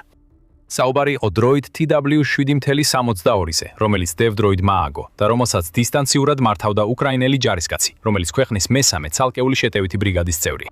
ჩვენი მებრძოლებისთვის რისკის გარეშე მისია დისტანციურად შესრულდა. გაცვლის ფონდი შეივსო, ასე გამოიყურება თანამედროვე ომი. ბრიგადამ განაცხადა, რომ ფრონტის ხაზზე რობოტებია, ხალხი კი უსაფრთხოდ არის, როდესაც ტყვეების აყვანის შესახებ განაცხადეს. დროიდი TW7.62 არის დისტანციურად მართვადი უპილოტო სახმელეთო აპარატი, რომელიც პნევმო პლატფორმაზეა აგებული.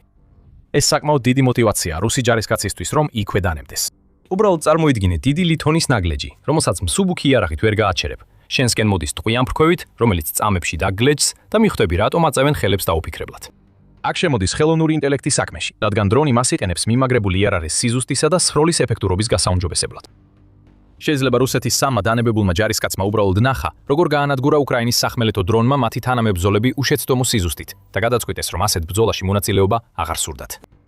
როგორც არ უნდა იყოს, ჩანს, რომ დრონი გამოიყენეს დანებებული ჯარისკაცების უკრაინის პოზიციამდე მისაყვანად, სადაც ისინი ოფიციალურად ტყვე დაიყვანეს. და ეს როგორც ჩანს, ამ ყველაფრის არსია. დრონს არ შეუძლია ხელბორკილების დადება ან ჯარისკაცის დაკავება თავად, მაგრამ მას შეუძლია ისეთი დიდი საფრთხის შექმნა, რომ ჯარისკაცი იძულებული გახდეს დანებდეს. მას შემდეგ რაც ჯარისკაცი იარაღს დაკრის დრონის მუქ არის ქვეშ, რომელიც პირდაპირ სახეში უყურებს. მას მიყავთ იქ, სადაც უკრაინას სურს რომ იყოს, რათა ტყვე დაიყვანა. როგორც ჩანს, სწორედ ეს მოხდა იმ ინციდენტის დროს, რომელზეც United 24 მედიამ 17 თებერვალს გაავრცელა ინფორმაცია. იმ შემთხვევაში რუსი ჯარისკაცების წყვილმა თავდაპირველად უკრაინის ერთ-ერთ დრონს ჩაბარდა, შემდეგ კი კიდევ 3 თანამებრძოლი დაარწმუნეს, რომ იგივე გაეკეთებინათ. და როგორ მოახერხა ეს უკრაინამ? United 24 მედიის ცნობით აღნიშნული დრონი აღჭურვილი იყო ხმამაღალი დინამიკით, რომლის მეშვეობითაც უკრაინა აფრთხილებდა რუს ჯარისკაცებს, რომლებსაც ის ჩრდილოეთ სლობოჟანსკის მიმართულებით პატრულირებისას გადააწყდებოდა, თუ რა ელოდათ მათ. რუსი ჯარისკაცებო, რიცით სად იმალებით, ბოლო შანს გაძლევთ. 1 საათში თქვენი თავშესაფარი სრულად განადგურდება. თუ დანებდებით, გადარჩებით და ოჯახებს დაუბრუნდებით. ყველა თქვენი ჯგუფი, ვინც გუშინ თქვენთან ერთად გადაადგილდებოდა, უკვე განადგურებულია და მინდვრებში წერს. ასეთი იყო შეტყობინება დინამიკიდან. ეს არის პროპაგანდა, რომელიც რეალურ ძალად იქცა. და ყველაზე ცუდი პუტინის ჯარისკაცებისთვის ის არის, რომ ისინი იციან, ეს გაფრთხილებები 100%-ით ზუსტია. მათ საკუთარი თვალით ნახეს, როგორ იღუპებიან მათი თანამებრძოლები უკრაინის დრონების მიერ. ასე რომ არახუმანური იარაღისგან ასეთი მკაფიო გაფრთხილების მიღება სერიოზულად აღსაქმელია. ამ შემთხვევაში 5 რუსმა ჯარისკაცმა მიიღო ეს შეტყობინება. შემდეგ მათ დრონს გაჰქვნენ უსაფრთხო ადგილამდე, სადაც დანებება შეძლეს. ყოველ შემთხვევაში უმეტესობამ ასე მოიქცა. United 24 მედია იუწყება, რომ სხვა რუსმა ჯარისკაცებმა ცეცხლი გაუხსნეს ერთ-ერთს, ვინც დანებებას ცდილობდა, რაც მცირე მინიშნებას იძლევა იმაზე, რაც ადრე ვახსენეთ. პუტინის ჯარისკაცები საკუთარ სიცოცხლეს საფრთხეში აგდებენ, როცა თეთრ დროშას აფრიალებენ. ეს არის სიტუაცია, როცა თუ დანებდები, მაინც საფრთხეში ხარ და თუ არ დანებდები, დრონი გაგანადგურებს. ეხლა კი ამ თემას უფრო დეტალურად განხილთ. მაგრამ სანამ ამაზე გადავიდოდეთ, კიდევ ბევრი საინტერესო რამ გვაქვს თქვენთვის. თუ მოგწონთ The Military Show, არ დაგავიწყდეთ გამოწერა, რომ ჩვენი ვიდეოები არ გამოგჩეთ. როგორ რისკავენ რუსი ჯარისკაცები საკუთარ სიცოცხლეს, როდესაც უკრაინის დრონებს ნებდებიან? საბოლოოდ ხომ და დასრულებული ხო მათი ყველაზე მძიმე გამოცდილება, არა? დრონმა ისინი არ ააფეთქა და ახლა უკრაინული ციხის შედარებით უსაფრთხოებაში მიემართებიან, რათა იქ დაელოდონ რუსეთში დაბრუნებამდე გაცვლას. ნეტავ ყველაფერი ასე მარტივად იყოს. იმის თქმა, რომ პუტინი უარყოფითად უყურებს რუსეთის დანებებულ ჯარისკაცებს, ძალიან მსუბუქად ნათქვამია. რუსეთის ლიდერი ის ადამიანია, რომელიც ფიქრობს, რომ ყველა, ვისაც ფრონტის ხაზზე აგზავნის, მზად უნდა იყოს ბოლომდე იბრძოლოს მისი მიზნისთვის და თუ ისინი გამოუვალ მდგომარეობაში აღმოჩნდებიან, ტყვედ ჩავარდნამდე თავი უნდა მოიკლან. ეს გადაჭარბებული ნათქვამი არ არის. 2024 წლის დეკემბერში UKR Informed-მა გაავრცელა ინფორმაცია, რომ რუს ჯარისკაცებს მათი მეთაურები აძლევდნენ ინსტრუქციებს, თუ როგორ მოეკლათ თავი, თუ ტყვედ ჩავარდნის ან დანებების საფრთხე დაემუქრებოდათ. ეს კიდევ ერთხელ აჩვენებს, რამდენად ცოტა უღირს პუტინს ის ჯარისკაცები, რომლებსაც უკრაინაში აგზავნის. თუ რუსი ჯარისკაცი ვერ გაბედავს თავის მოკლას და უკრაინას დანებდება, მას შეიძლება არაერთი საშინელი ხვედრი ელოდოს.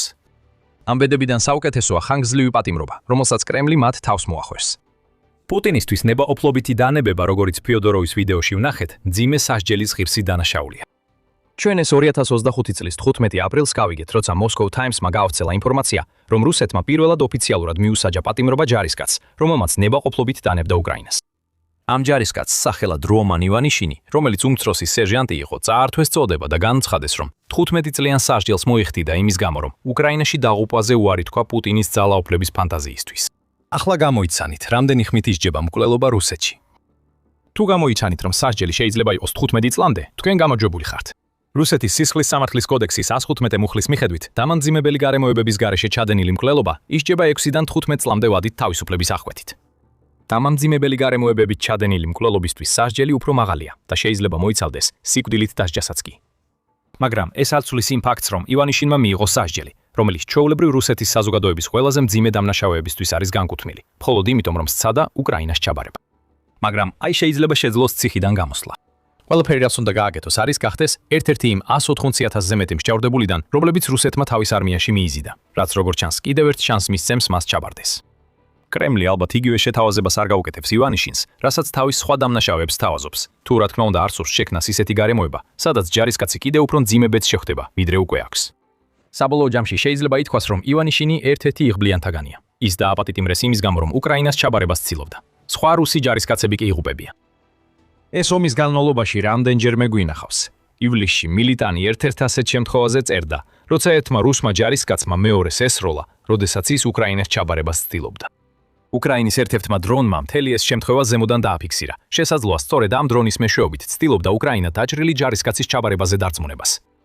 ამ შემთხვევის ვიდეო მასალა არსებობს, თუმცა მისი დიდი ნაწილი ამ ვიდეოში გასაზიარებლად ძალიან მძიმეა.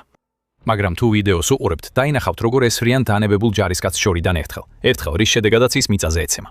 რამდენიმე წამში მსროლელი მიუახლოვდება ჯარისკაცს და თავში ესვრის. ეს საშინელი ბედი იყო, მაგრამ ჩანს, რომ რუსეთი ამას აქტიურად უწყობს ხელს არმიაში, სადაც თითოეული ჯარისკაცი მხოლოდ იმისთვის არსებობს, რომ თავი შესწიროს უკრაინის თავდაცვას. თუ ჯარისკაცი ამასაც არ გააკეთებს, პუტინისთვის ის მაინც მკვდარია. ამ მნიშვნელობა აქვს რუსეთის გულქვალ ლიდერისთვის, იმ ჯარისკაცს უკრაინა ესვრის, თუ მისი საკუთარი თანამებრძოლი. სულ მცირე მკვდარი ჯარისკაცი უკრაინას არ მისცემს იმას, რითაც თავის ტყვე ჯარისკაცს გაწვრის. კიდევ ერთი შემთხვევა ვიდეოზე დაფიქსირდა 2025 წლის ოქტომბერში. ამჯერად TVP World-ის მიერ გავრცელებული ინფორმაციით, რუსეთის ძალებმა საკუთარი დრონი გამოიყენეს იმისთვის, რომ მოეკლათ კაცი, რომელიც ან გაქცევას ცდილობდა, ან უკრაინისთვის ჩაბარებას. ჯარისკაცს თითქმის არც კი დაეწყო დანებებისთვის საჭირო პროცესი. უკრაინის სახმელეთო ძალების თქმით, მათმა სადაზვერვო დრონმა დაინახა, როგორ დაეწყო ჯარისკაცმა იარაღის დაკრა, სავარაუდოდ უკრაინისთვის ჩაბარების მიზნით. თითქმის მაშინვე, როგორც კი იარაღი მიწაზე დაეცა, რუსული დრონიდან ჩამოგდებული ასაფეთქებელი მოწყობილობა მის გვერდით დაეშვა. ბუმ! აფეთქებამ კისიერად მოკლა დანებებული ჯარისკაცი. კიდევ ერთხელ, ვიდეო მასალა ძალიან მძიმეა გასაზიარებლად ამ ვიდეოში, მაგრამ როგორც სახმელეთო ძალებმა განაცხადეს თავიანთ განცხადებაში, ეს კიდევ ერთი მტკიცებულებაა იმისა, რომ მტევს არც კი აინტერესებს საკუთარი ჯარისკაცების სიცოცხლე. კიდევ ერთი მაგალითიც გვაქვს. 10 თებერვალი United 24 Mediate ობინებოდა, რომ რუსეთის ძალები კვლავაც ესხმიან თავს საკუთარ ჯარისკაცებს. განსაკუთრებით მაშინ, როდესაც ისინი ცდილობენ უკრაინის დრონებს დანებდნენ. მედია ავრცელებს ინფორმაციას პუტინის ორი ჯარისკაცის შესახებ, რომლებმაც ჩაბარდნენ უკრაინის დრონებს, რომელსაც მართავდა 24-ე ცალკეული მექანიზებული ბრიგადა ჩასივიერას რეგიონში. როდესაც დრონები რუს ჯარისკაცებს მიჰყავდათ იმ ადგილას, სადაც მათ დანებება შეეძლოთ, რუსულმა FPV დრონმა მათზე თავდასხმა განახორციელა და ორივე მოკლა. ეს არის რეალობა, რომელსაც პუტინის არმიაში რუსი ჯარისკაცი აწყდება და ეს იმდენჯერ გვინახავს, რომ დათვლაც კი შეუძლებელია.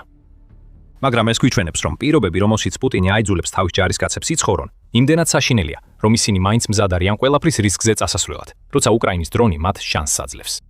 ეს მოწყობილობები, რომლებმაც პუტინის ჯარისკაცებს ამდენი სიკვდილი მოუტანა, მაინც აღიქმება როგორც შესაძლო მხსნელი, თუნდაც არა სხვა უკრაინული დრონებისგან, არამედ დანებებული ჯარისკაცების თანამებრძოლებისგან. მიუხედავად ამ ყველაფრისა, რუსეთის ჯარისკაცები მაინც ხელებს ზევით წევს და უკრაინის დრონებს მიხვებიან. ფიოდოროვმა თქვა, რომ მხოლოდ გასულ ზამთარში ეს 100-ზე მეტჯერ მოხდა და მთლიანობაში რუსეთის ჯარისკაცები რეკორდული რაოდენობით ნებდებიან, მიუხედავად იმისა, რომ მათ თავზე საკუთარი თანამებრძოლების მხრიდან ციხისა და სიკვდილის მუქარაკიდია. 31 დეკემბერს United 24 მედიამ გაავრცელა ინფორმაცია, რომ პუტინის შეჭრის შემდეგ უკრაინამ 10,000-ზე მეტი რუსეთის ჯარისკაცი თვე დაიყვანა. ახლა ზამთრის შემდეგ ეს რიცხვი კიდევ უფრო მაღალი იქნება და მიუხედავად იმისა, რომ ეს მცირე რაოდენობად ჩანს, თუ გავითვალისწინებთ, რომ რუსეთს უკრაინაში დაახლოებით 700,000 ჯარისკაცი ჰყავს, გახსოვდეთ ის, რაც ახლა ხან გითხარით. ეს არის 10,000 ჯარისკაცი, რომლებიც საბოლოოდ რუსეთში დაბრუნდებიან. მათ იციან, რომ შეიძლება ციხე ელოდებოდეთ. ასევე არსებობს შანსი, რომ ისევ ფრონტზე გაგზავნონ, სადაც თუ კვლავ დანებებას შეეცდებიან, შეიძლება მათი მეთაურებმა ესროლონ. შეიძლება როგორც კი ჩამოვლენ, მაშინვე ესროლონ, როგორც დაგვიანებული სასჯელის ფორმა იმისთვის, რაც გააკეთეს. ბევრი ახლა უკრაინის დრონებს უყურებს, როგორც ომიდან უსაფრთხო გამოსავალს, რომელშიც პუტინმა ჩააბა ისინი. ეს ბევრად უფრო უსაფრთხოა, ვიდრე არაკომპეტენტურ მეთაურებთან დარჩენა, რომლებიც ჯარისკაცებს თავში იარაღს უმიზნებენ, თუ ისინი ოდნავ მაინც დააყენებენ ეჭქვეშ მათ ბრძანებებს.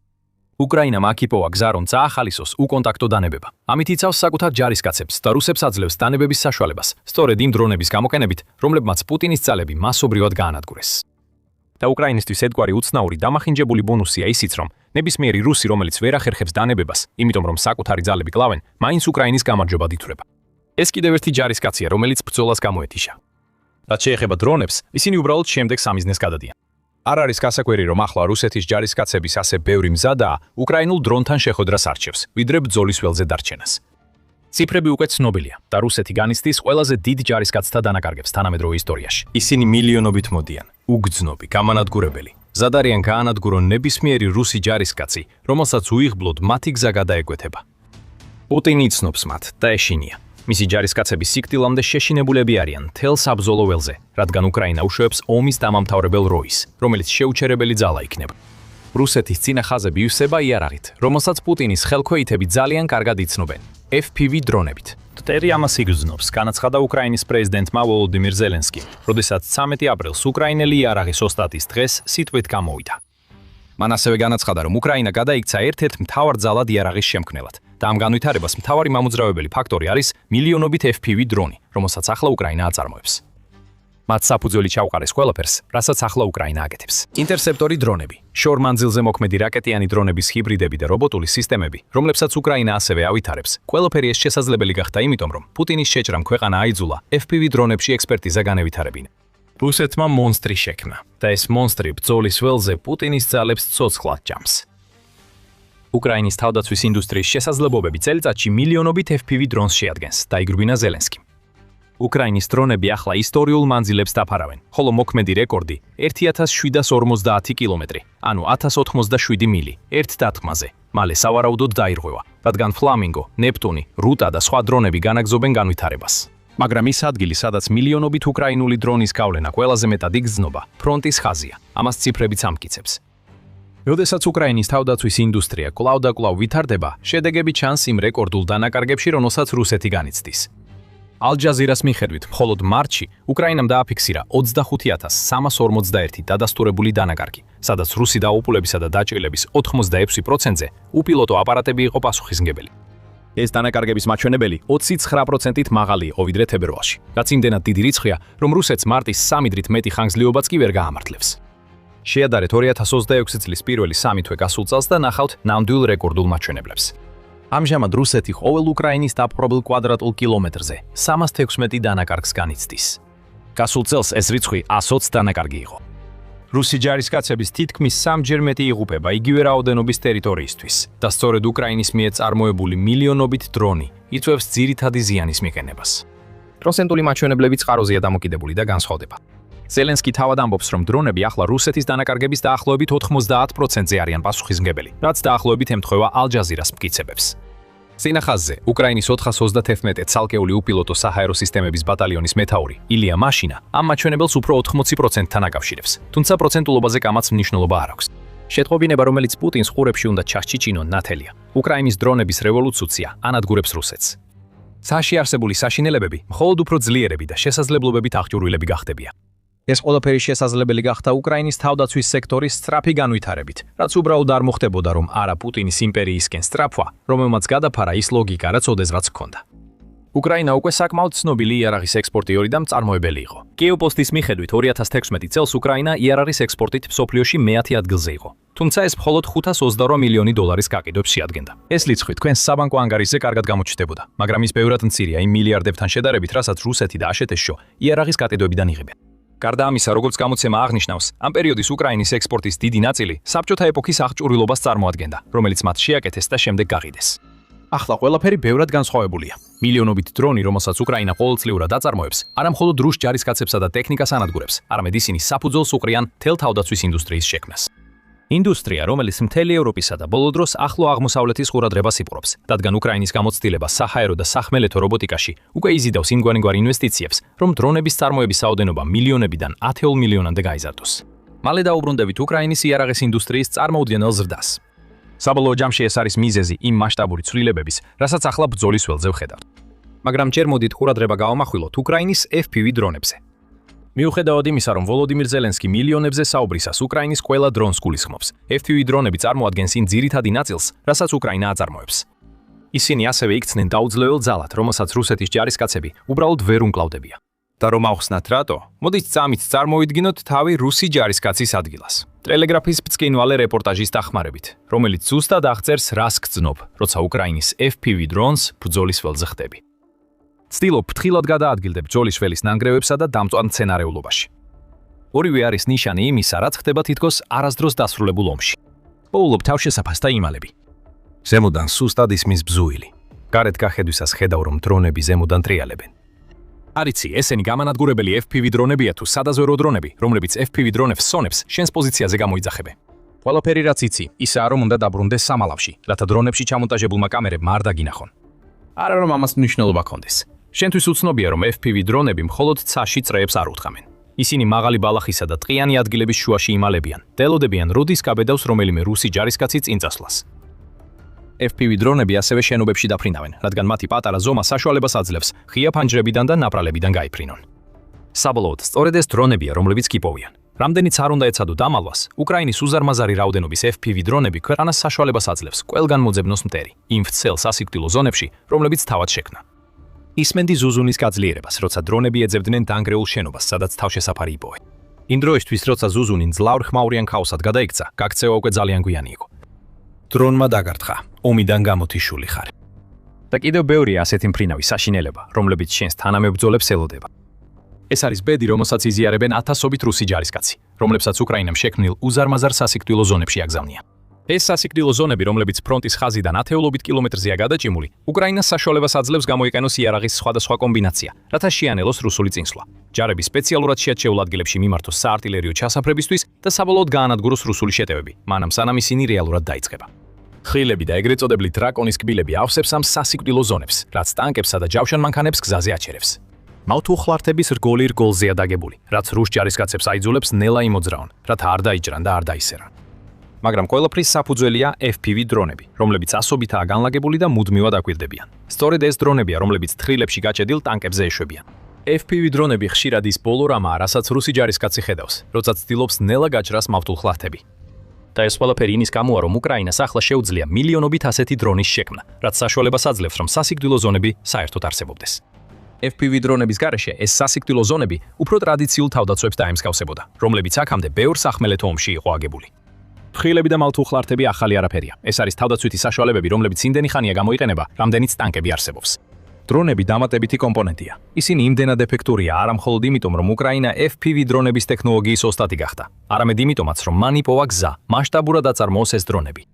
მიუხედავად იმისა, რომ რუსეთი მის ტერიტორიას ესხმის თავს, უკრაინამ შექმნა იარაღის წარმოების ინდუსტრია, რომელიც მთელი მსოფლიოს შურის საგნად იქცა. მაგრამ სანამ ამ თემას უფრო დეტალურად განვიხილოთ, შეგახსენებ, რომ თქვენ უყურებთ The Military Shows. თუ ეს ვიდეო თქვენთვის საინტერესოა, არ დაგავიწყდეთ არხის გამოწერა, რათა არ გამოტოვოთ ჩვენი ახალი ვიდეოები. ჩვენ ვიცით, რომ უკრაინა მილიონობით დრონს აწარმოებს, როგორც ზელენსკიმ გითხრა. ახლა კითხვა ისაა, როგორ გადაიქცა უკრაინის თავდაცვის ინდუსტრია, რომელიც ადრე თითქმის მთლიანად დამოკიდებული იყო შეკეთებული საბჭოთა ტექნიკის გაყიდვაზე. იმ გიგანტად, რაც დღეს არის. უკრაინის დრონების განვითარების პროცესების მოწების მომწიფებას ამ ყველაფერში დიდი როლი აქვს. ომის დასაწყისში უკრაინის დრონების მწარმოებლები ორგანიზებულები არ იყვნენ. მათ ტრადიციული გაგებით მწარმოებლებიც კი ვერ ეწოდებოდათ. ხშირად მწარმოებელი იყო IT ინჟინერი, რომელიც სახში კომერციულად ხელმისაწვდომ დრონებს აწყობდა და მათ საბრძოლო მანქანებად აქცევდა. ან მოხალისეთა პატარა ჯგუფი, რომლებიც ერთად იკრიბებოდნენ, რათა უკრაინის საჭიროებებისთვის დრონების წარმოება დაეწყოთ. ლაზარე ჯგუფი ამ ადრეული საკუთარი ძალებით კეთების მიდგომის სრულყოფილი მაგალითია. ეს ჯგუფი, რომელიც ახლა უკრაინის სამხედრო ძალებში ერთ-ერთი ყველაზე მნიშვნელოვანი დრონული დანაყოფია, დაარსა ყოფილმა უკრაინელმა ტელეპროდიუსერმა, რომელსაც ჰქონდა ფინანსები და სურვილი დრონების განვითარებისთვის. მოხალისეებთან ერთად მუშაობისას სწორედ ეს გაზ გააკეთა პროდიუსერმა. ახლა ეს პროდიუსერი პავლო ელიზაროვი, უკრაინის საჰაერო ძალების მოადგილე მეთაურია. ასეთი აღმავალი ტრაექტორია ასახავს იმავე გამოცდილებას, რაც უკრაინის დრონების ინდუსტრიამ და მთლიანად მისმა თავდაცვის სექტორმა განიცადა. ბოლო 4 წლის განმავლობაში ვიხილეთ, როგორ გადაიქცნენ უკრაინის დრონების მწარმოებლები სარდაფებში დამალული არეულ-დარეული ოპერაციებიდან სრულფასოვან ბიზნესებად, რომლებიც არამხოლოდ ომში უკრაინას ინიციატივის შენარჩუნებაში ეხმარებიან, არამედ სავარაუდოდ უკრაინის ომის შემდგომი ეკონომიკის საძირკველიც გახდებიან. უკრაინული დრონების მწარმოებლები ახლა უკვე NASDAQ-ის სიაში ხდებიან, როგორც ეს მოხდა ხელოვნური ინტელექტის სტარტაპ Swarmerterთან დაკავშირებით. სხვა მწარმოებლები მოლაპარაკებებს აწარმოებენ კომპანიებთან ASEAN-ში და ევროპაში, რაც უზრუნველყოფს აუცილებელ ინვესტიციებს, რომლებიც მათ საშუალებას აძლევს გაზარდონ წარმოების მოცულობა და შეიმუშაონ FPV დრონების შემდეგი თაობები, რომლებიც ჯოჯოხეთს დაატეხენ თავს რუს ჯარისკაცებს უკრაინაში. ხოლოდ ციფრები გვაჩვენებს, რამდენად დიდი როლი ითამაშეს დრონებმა უკრაინის თავდაცვის სექტორის გაფართოებაში. მანამდე სანამ ვლადიმირ პუტინმა 2022 წელს დაიწყო თავისი შეჭრა, უკრაინის თავდაცვის სექტორი დაფინანსების ნაკლებობას განიცდიდა და დამოკიდებული იყო მოძველებული აღჭურვილობის გაკიდვაზე.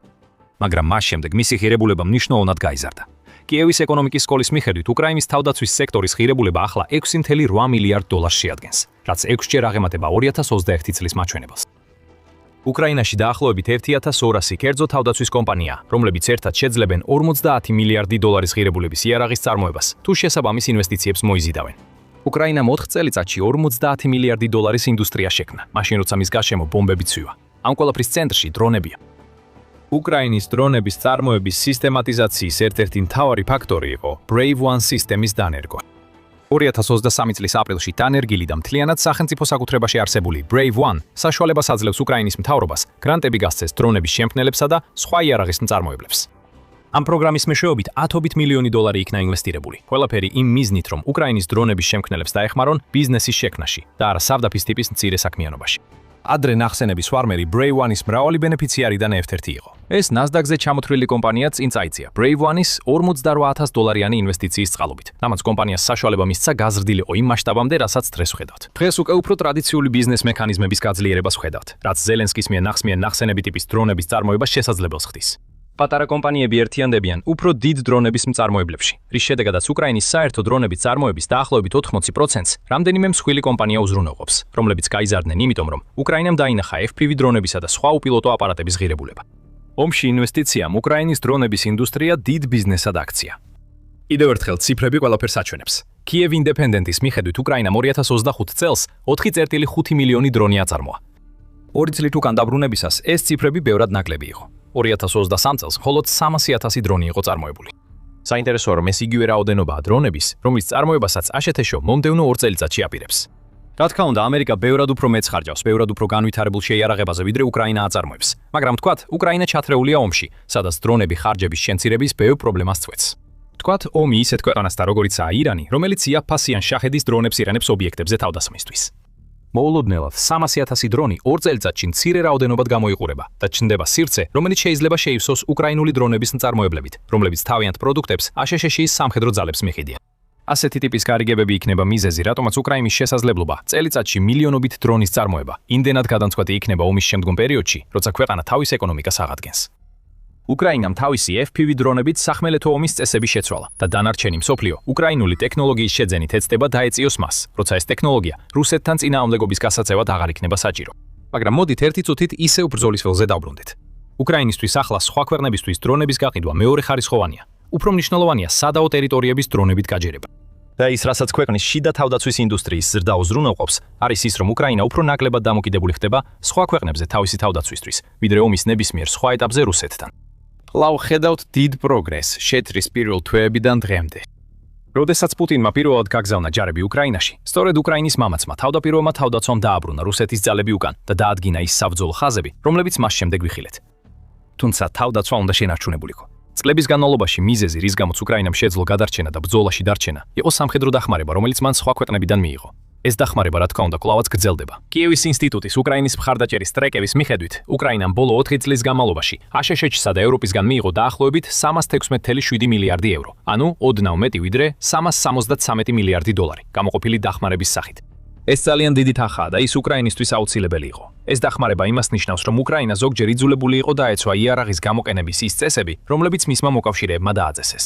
ამის რამდენიმე მაგალითი 2025 წელს ვიხილეთ. ამ წელს აშშ-მ უკრაინისთვის სამხედრო დახმარება და დაზვერვითი ინფორმაცია შეწყვიტა, თუმცა ორივე მოგვიანებით აღდგა. ამერიკამ ასევე შექმნა ახალი დამტკიცების მეთოდი, ათაკომების რუსეთის წინააღმდეგ გამოყენებისთვის, რაც ფაქტობრივად უკრაინისთვის ამ რაკეტის გამოყენებას ბლოკავდა. უკრაინამ მას შემდეგ კვლავ დაიწყო ათაკემების გამოყენება, მაგრამ ფაქტი რჩება, რომ უცხოურ დახმარებაზე დამოკიდებულება იმასაც ნიშნავდა, რომ უკრაინას ხშირად არასტაბილურ გეოპოლიტიკურ ვითარებასთან შეგუება უწევდა. დაუბრუნდეთ 2026 წელს და უკრაინის შიდა თავდაცვის სექტორი იმდენად გაფართოვდა, რომ ახლა უკრაინა თავად აწუდის შეიარაღების, აღჭურვილობისა და საბრძოლო მასალის 82%-ის, რომელსაც უკრაინის თავდაცვის შესყიდვების სააგენტო ყიდულობს. ხოლო ერთი წლით ადრე ეს პროცენტი 46% იყო, რაც ნიშნავს, რომ უკრაინის სამხედრო ძალებისთვის შეძენილი შეიარაღების უმეტესობა უცხოელი პარტნიორებისგან მოდიოდა. უკრაინის თავდაცვის სამინისტრომ თებერვალში განში განაცხადა, რომ ომის დაწყების შემდეგ უკრაინის საწარმოო შესაძლებლობები 50-ჯერ გაიზარდა, რაც ნიშნავს, რომ ადგილობრივი ბრივი თავდაცვის ინდუსტრია უკრაინის სამხედრო ძალების საჭიროებების 50%-ზე მეტს აკმაყოფილებს. ეს არის თვითდამოკიდებულებისკენ გადადგმული ნაბიჯი, რომელსაც ვლადიმირ პუტინი არასდროს ელოდა და გულწრფელად რომ თქვათ, ეს არ მოხდებოდა, რომ რუსეთი მართლაც ის ყოვლისძლე ძალა ყოფილიყო უკრაინაში, როგორცაც პუტინი ცდილობს წარმოაჩინოს. ასე რომ, როდესაც ვოლოდიმირ ზელენსკი საუბრობს უკრაინის მიერ წელიწადში მილიონობით დრონის წარმოებაზე, ის მხოლოდ იმ გავლენაზე არ საუბრობს, რასაც ეს დრონები ბრძოლის ველზე ახდენენ.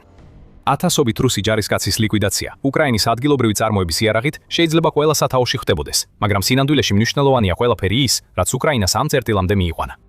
უკრაინა სულ უფრო მეტად ხდება თვითდამოუკიდებელი, რაშიც დრონებს დიდი წვლილი მიუძღვით.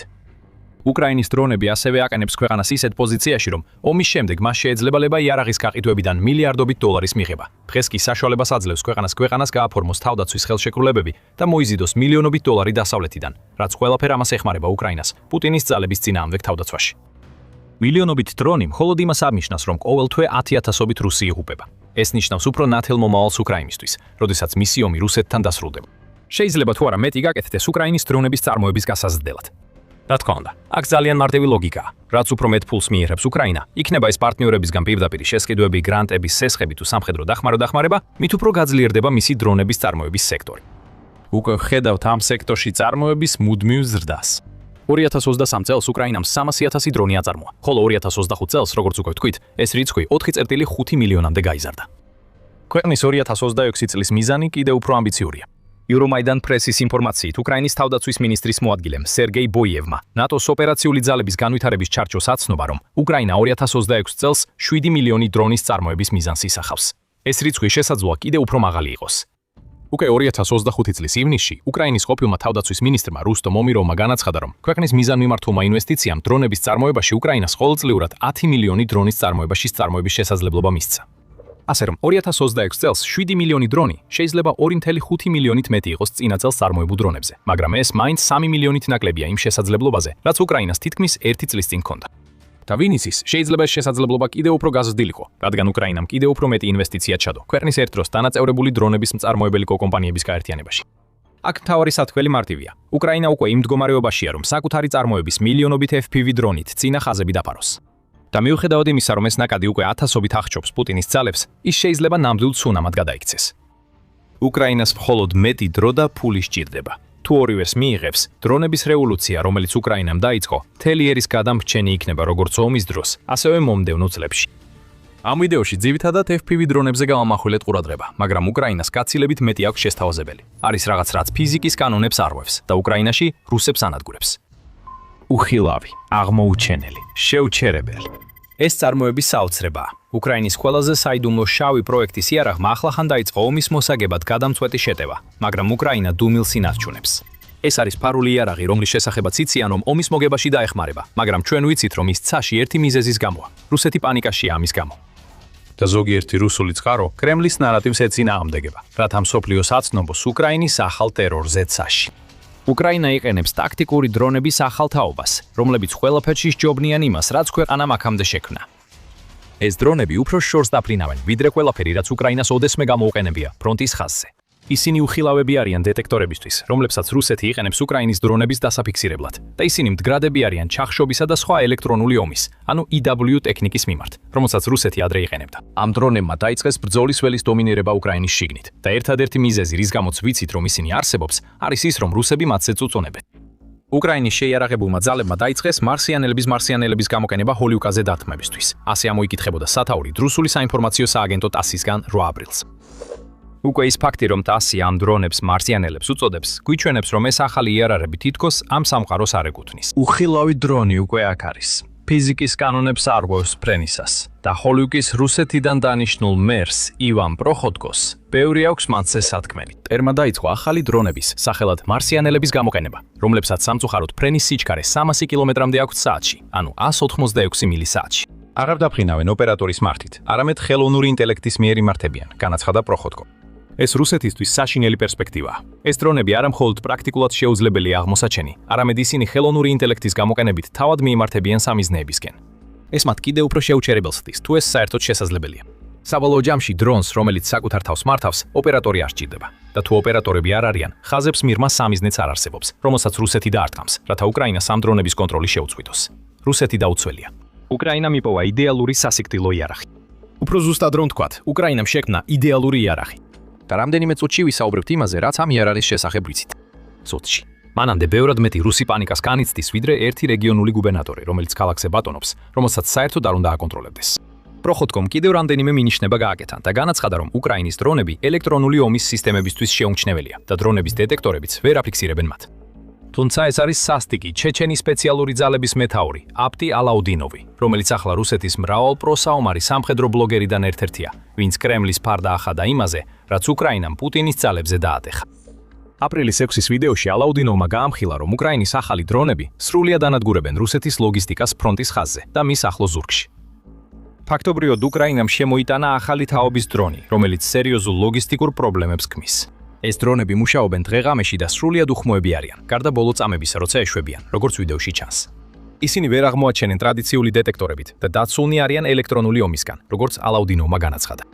მან დაამატა, რომ არსებობს თეორიები იმის შესახებ, თუ როგორ მუშაობს უკრაინის ახალი დრონები, თუმცა კონკრეტული არაფერია.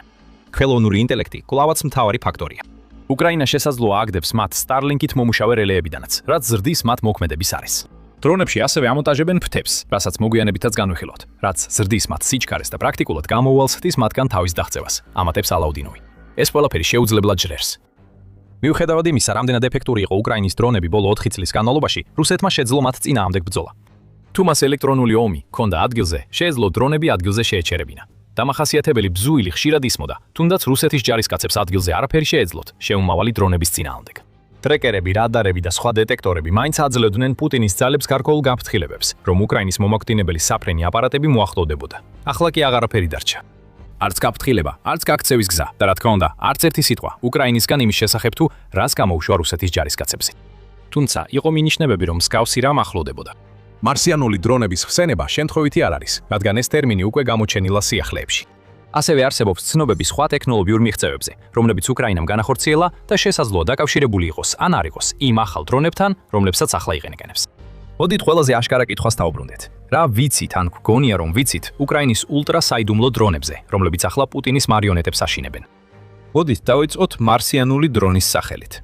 დეკემბერში New York Times-მა გამოაქვეყნა საინტერესო სტატია დრონის პილოტის ლიპას შესახებ, რომელიც რუსულ ძალებს ებრძოდა ბოროსივკას პატარა დასახლების მახლობლად მინდვრებში. ეს პატარა სოფელი პირდაპირ რუსეთის საზღვართან მდებარეობს და ომის დიდი ნაწილი ოკუპირებული იყო. ლიპას საქმეა ოკუპანტებისთვის ცხოვრება ჯოჯოხეთად აქციოს და შესაძლებელია რომ ის სწორედ იმ ტიპის დრონს იყენებდა, რომელზეც ახლა რუსეთის მედია პანიკას ტეხს. New York Times-ი ლიპასა და მის ნავიგატორ ბობერზე მოგვითხრობს, რომლებიც რუსული დრონების ჯგუფის გადაადგილებებს აკვირდებოდნენ, ამ ჯგუფმა კი თავისი ბაზა მიტოვებულ საწყობში მოაწყო. დუეტმა სცადა უკრაინის ჩვეულებრივი დრონების გამოყენება საწყობზე, მაგრამ აღმოაჩინეს, რომ ელექტრონულმა ომმა ისინი მიზნის მიღწევამდე გააჩერა. შემდეგ გამოჩნდა Bumblebee, დრონის ახალი ტიპი, რომელიც საიდუმლო პროექტის ფარგლებში შეიქმნა და რომელსაც გავრცელებული ინფორმაციით Google-ის ყოფილი აღმასრულებელი დირექტორი ერიკ შმიდტი ხელმძღვანელობს. Bumblebee უკრაინელი დრონის ოპერატორის პრობლემას პასუხი გასცა. დრონი ცაში გაუშვეს. ლიპამ მართვის პულტზე ხელი გადასწია და ხილაკი ჩართო. მოულოდნელად დრონი, რომელსაც ადამიანები მართავდნენ, ავტონომიური გახდა. Bumblebee დრონი საკუთარი ნებით მიზნისკენ გაემართა. სიგნალის ჩახშობამაც კი ვერ შეაჩერა იგი. მაშინაც კი როცა დრონის სიგნალის კავშირი დაიკარგა, ის მაინც აგრძელებდა მოძრაობას, ჩაშენებული პროგრამული უზრუნველყოფის წყალობით, რომელიც მიზანზე იყო ორიენტირებული.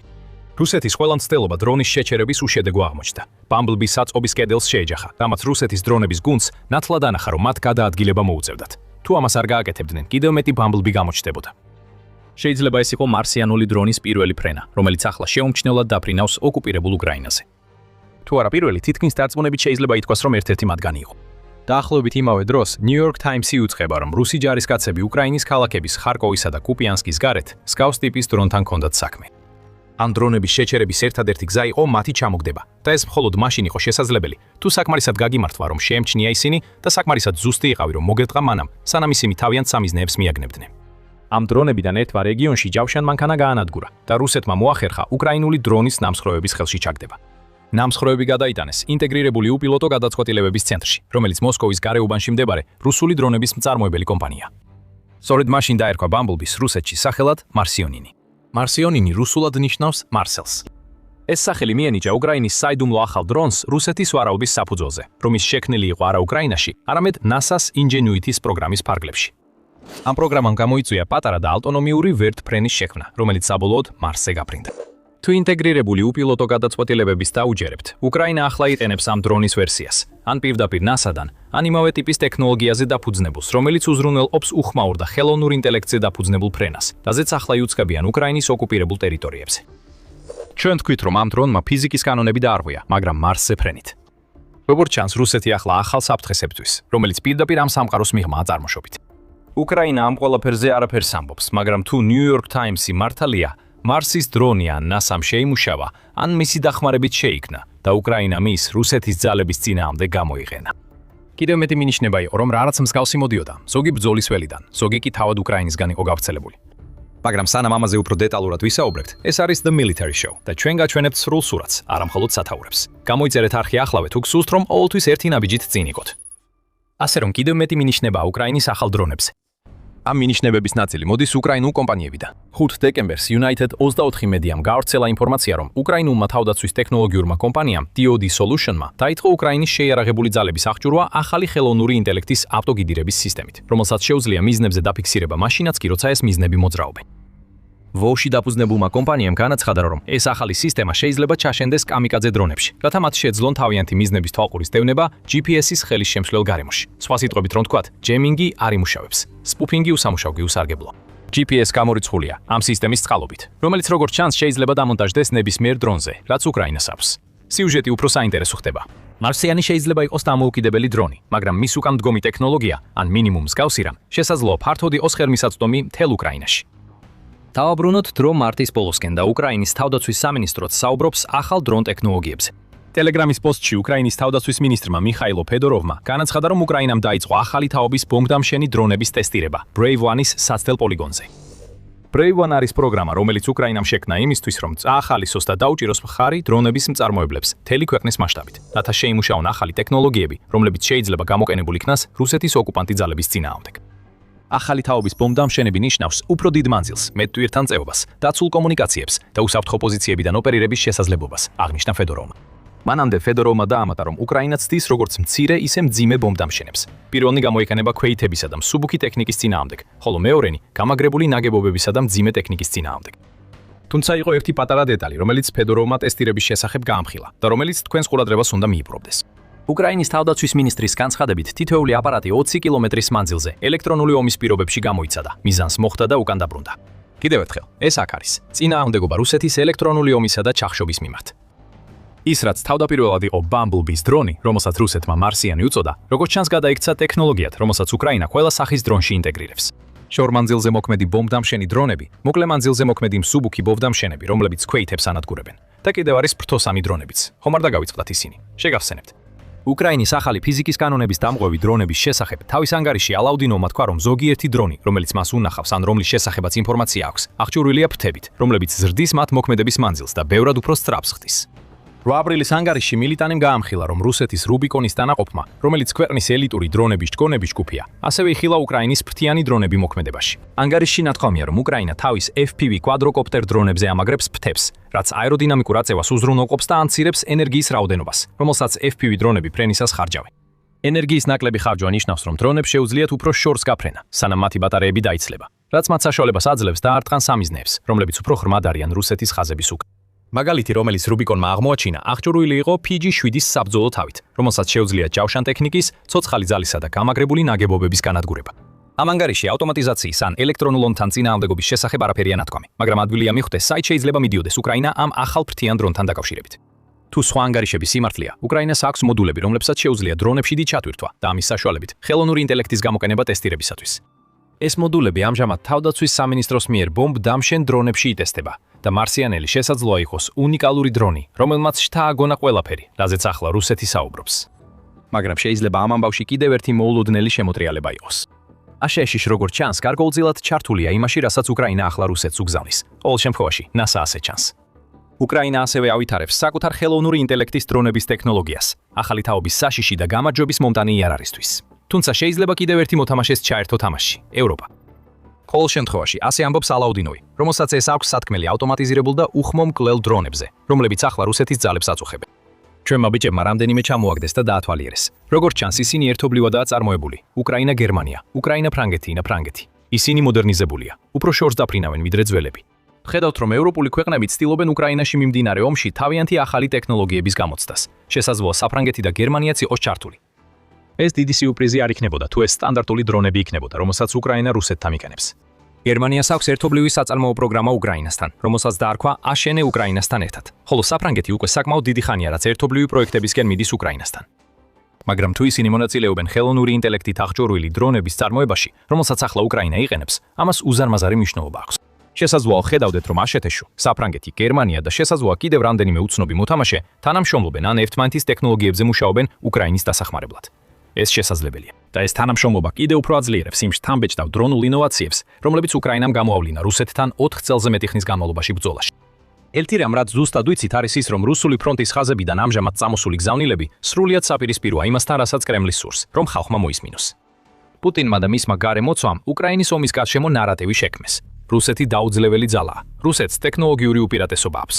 არაფერია ისეთი, რასაც უკრაინა დანერგავს და რუსეთს მანამდე არ ქონდეს მოფიქრებული. ჩვენ ყოველთვის ვიცოდით, რომ ეს სისულელია, მაგრამ ახლა რუსი ადამიანები ამბობენ ზუსტად საპირისპიროს იმას, რასაც კრემლი უნდა, რომ ხალხმა მოისმინოს, რადგან უკრაინის დრონების უპირატესობას მთელ ქვეყანაში აღიარებენ. ომის შესწავლის ინსტიტუტი, ანუ ISW, ამას ამატებს თავის 9 აპრილის საბრძოლო ველზე ანგარიშში, სადაც აღნიშნავს, რომ ბევრი რუსი პროსაომარი წყარო ახლა ამტკიცებს, რომ უკრაინამ უპირატესობა შექმნა თავისი საჰაერო შეზღუდვის ძალისხმევით. ISW ამატებს, რომ ეს ინოვაციები დიდწილად არის მიზეზი, რის გამოც უკრაინამ 2026 წლის პირველ კვარტალში რუსეთს უფრო მეტი დანაკარგი მიაყენა, ვიდრე 2025 წლის იმავე პერიოდში. ეს დანაკარგები მძიმეა. მარტო მარტში უკრაინამ 35351 რუსული დანაკარგი დაითვალა, საიდანაც 96% უკრაინის დრონების მიერ იყო გამოწვეული, იუწება ალ-ჯაზირა. ეს რიცხვი 29%-ით მეტია თებერვლის დანაკარგების მაჩვენებელზე და ასევე ოდნავ აღემატება წინა რეკორდულ თიურ რუსულ დანაკარგებს, რომელიც დეკემბერში დაფიქსირდა. მოკლედ, უფრო მეტი რუსი ჯარისკაცი იღუპება დრონების გამო, ვიდრე ოდესმე. მანამდე. და ეს შეიძლება იმით იყოს გამოწვეული, რომ უკრაინამ ბრძოლის ველზე ახალი თაობის დრონები გამოიყენა, რომლებიც ფიზიკის კანონებს უგულებელყოფენ, ელექტრონული ბრძოლის მიმართ მდგრადები არიან, ხელოვნური ინტელექტით იმართებიან და სრულიად უხმოები არიან. აქედან მხოლოდ უფრო გაუარესდება რუსეთისთვის. უკრაინა შეიძლება კმაყოფილი იყოს იმით, რომ შედეგები თავად ლაპარაკობს, ხოლო ახალ ტექნოლოგიაზე, რომელსაც რუსეთის წინააღმდეგ იტენებს, მხოლოდ მინიშნებებს აკეთებს. ის აძლევს რუსულ ძალებს საშუალებას თავად გამოცადონ ეს ტექნოლოგია, როცა მასთან შეჯახებისას ნაწილებად იფეთქებიან. ალექსეი ჩადიევისთვის, რომელიც რუსი მეცნიერი და სამეცნიერო საწარმოო ცენტრის პუშკუნიკის გენერალური დირექტორია, ეს ცენტრი უპილოტო აპარატების განვითარების და ტესტირების დაწესებულებაა. ის, რასაც ახლა უკრაინა ავითარებს თავის დრონების ტექნოლოგიას, მაშინ როცა რუსეთი გაჩერებულია. მოქმედების რადიუსები გაორმაგებულია. წარმოება 250%-ით გაიზარდა დეკემბრის შემდეგ, განაცხადა კიევ-პოსტმა.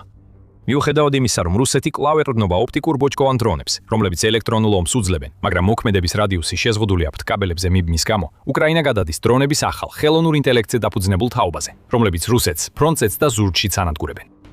უკრაინა ახლა მნიშვნელოვნად უსწრებს რუსეთს დრონების სფეროში ომში, რომელიც სწორედ ამ იარაღების გამოყენებით განისაზღვრა და უკრაინა მხოლოდ ახლა იწყებს. ქვეყანა ხელოვნური ინტელექტის გამოყენებას არ ზღუდავს მხოლოდ საბრძოლო დრონებით, რომლებიც ოკუპირებულ საჰაერო სივრცეში იპარებიან და რუსეთს სასიკვდილო სიზუსტით უთხრამენ. თავდაცვა რუსეთის შორმანძილზე განხორციელებული დარტყმებისგან კიდევ ერთი უკრაინული პრიორიტეტია და აქაც ხელოვნური ინტელექტი ეხმარება. აპრილის პირველი სტატიაში კიევ-პოსტმა გაამჟღავნა, რომ უკრაინა ახალი ხელოვნურ ინტელექტზე დაფუძნებული დრონების როების შექმნის პროცესშია, რომლებსაც შეუძლია გამოიყენოს შაჰიდის ტიპის დრონების წინააღმდეგ, რომლებსაც პუტინი უკრაინის ქალაქებსა და ინფრასტრუქტურაზე უშენს. ეს შორმანძილზე განხორციელებული დარტყმები პრობლემას წარმოადგენს. უკრაინის საჰაერო ძალების განცხადებით, მარტში რუსეთმა უკრაინის მიმართულებით 6462 დრონი გაუშვა. ხელოვნური ინტელექტის ჩართვით უკრაინა ქმნის შესაძლებლობას, რომ ერთმა დრონის ოპერატორმა მართოს დამჭერი დრონების მთელი როებები, რომლებსაც შეუძლიათ რუსეთის შაჰიდის ტიპის საფრთხის მოგერიება. ეს არის თავდაცვის გამრავლება. ვის გამრავლება? LC1-ის მართვის ნაცვლად უკრაინა ქმნის ერთის მიერ ბევრის მართვის სისტემას. ეს ნიშნავს, რომ მალე უკრაინა გამოიყენებს დამჭერ დრონებს, რომლებიც ოპერატორის მიერ პოზიციაზე გადაყვანის შემდეგ ავტონომიურად შეძლებენ რუსული დრონების გაანადგურებას. უკრაინა ყოველთვის იყო დრონების ინოვატორი, ახლა კი ის შეუჩერებელ ძალად ყალიბდება. ზუსტად როგორც X-Men-ის ცნობილი მუტანტი, ეს ძალა შეუჩერებელია და დროთა განმავლობაში კიდევ უფრო ძლიერდება. ეს მხოლოდ ხელოვნური ინტელექტი, ელექტრონული ომის მიმართ განძლეობა და ახალი საშიში დრონების თაობა არ არის, რასთანაც რუსეთს უწუწევს გამკლავება. რაოდენობაც კიდევ ერთი მთავარი პრობლემა. უკრაინა აპირებს 2026 წელს 7 მილიონი დრონის აშენებას. შედარების ეს ნიშნავს, რომ უკრაინის თითოეულ მოქმედ სამხედრო მოსამსახურეზე 7-ზე მეტი დრონი მოდის. ხარჯებიც მცირდება. კიევ ინდეპენდენტი ერთ შემთხვევაზე წერს, სადაც ამბობს, რომ უკრაინამ 25 მილიონი დოლარის ღირებულების რუსული საჰაერო თავდაცვის სისტემა გაანადგურა დრონით, რომლის აშენებაც მხოლოდ $500 დაჯდა. ეს ფასში 50,000 ჯერ განსხვავებაა და ეს არის მტკიცებულება იმისა, რომ უკრაინის ძალის ხმევა რუსეთის ტექნიკისა და ცოცხალი ძალის უპირატესობის წინააღმდეგ უკვე შედეგს იძლევა. დრონები გადაწყვეტენ უკრაინის ომს. და ახლა უკრაინას აქვს იდეალური კომბინაცია რაოდენობისა და ტექნოლოგიური უპირატესობის, რათა იარაღი, რომელიც ოდესღაც მხოლოდ ბრძოლაში ყოფნის საშუალებას აძლევდა, გადაიქცეს იარაღად, რომელიც მთელ ომს მოიგებს. ტექნოლოგიაც განუწყვეტლივი ვითარდება. ჩვენ ვახსენეთ, რომ აშშ-ში და რამდენიმე ევროპული ქვეყანა ერთვებიან უკრაინის დრონების რევოლუციაში.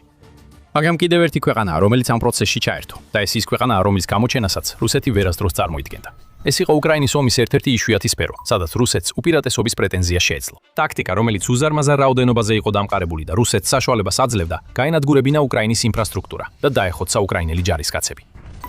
მაგრამ უკრაინამ ყველაფერი შეცვალა. ახლა უკრაინა რუსეთს აშკარად ჯობნის, რაღაც მართლაც შემართლად შემაძწუნებელში. ერთადერთი ომი, რომელსაც მნიშვნელობა აქვს, უკრაინის გამარჯვებით მიმდინარეობს, რადგან უკრაინული დარტყმითი დრონები ლიდერობენ.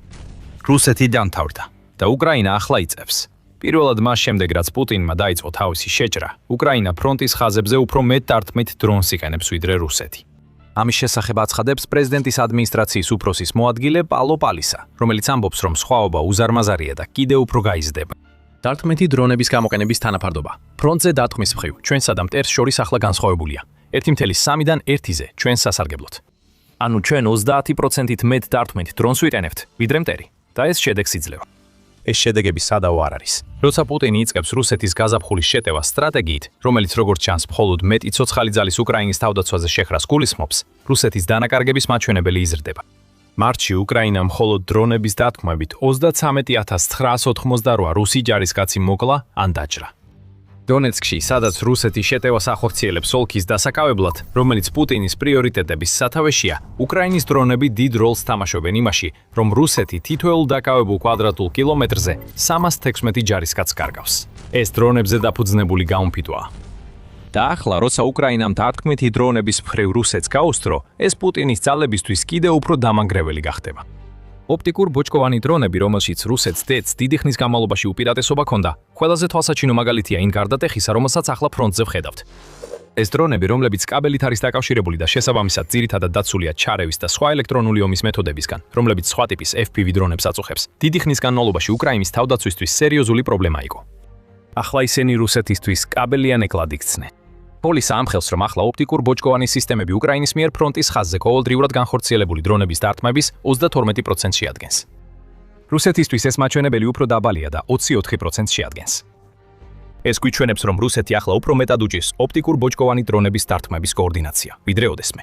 და ეს სირთულე სწორედ იმ დროს ჩნდება, როცა უკრაინა ამ ტიპის დარტყმითი დრონების გამოყენებაზე უფრო მეტად აკეთებს აქცენტს, ვიდრე ოდესმე. უკრაინას ყველაფერი ისე არ გამოსდის, როგორც სურს. როგორც არ უნდა შთამბეჭდავი იყოს ეს ცვლილება, პალისა აღნიშნავს, რომ უკრაინა მხოლოდ ოპტიკურ ბოჭკოვანი დრონების ხარისხში უტოლდება რუსეთს, მიუხედავად იმისა, რომ რაოდენობით იმარჯვებს. სხვა ნებისმიერ ქვეყანას ეს საკმარისი იქნებოდა.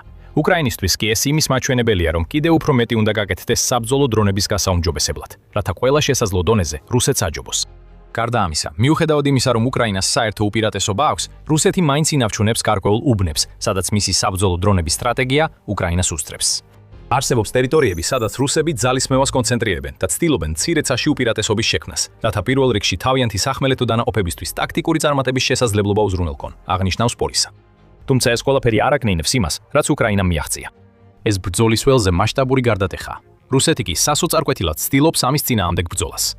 რუსეთს მალე მოუწევს პასუხების პოვნა. მიუხედავად იმისა, რომ ეს ცვლილება არავის ჰქონდა ნავარაუდევი, არსებობს მეორე, დრონებთან დაკავშირებული კომპონენტიც, სადაც უკრაინამაც რუსეთზე უპირატესობის მოპოვება დაიწყო. ამ მეორე კომპონენტზე მალე ვისაუბრებთ. დათმის დრონების მიმართულებით უკრაინის წარმატების დიდი ნაწილი განპირობებულია სწრაფი განადგურების ზონების შექმნით, რომლებიც იმ გამაგრებული რეგიონების გარშემო რამდენიმე მილზე ვრცელდება, რომელთა დაცვაც სურს. ეს განადგურების ზონები სავსეა სადაზვერო და დარტყმის დრონებით, რომლებიც მუდმივად ნადირობენ რუს ჯარისკაცებზე, რომლებიც ცდილობენ უკრაინის ხაზების მიღმა შეღწევას.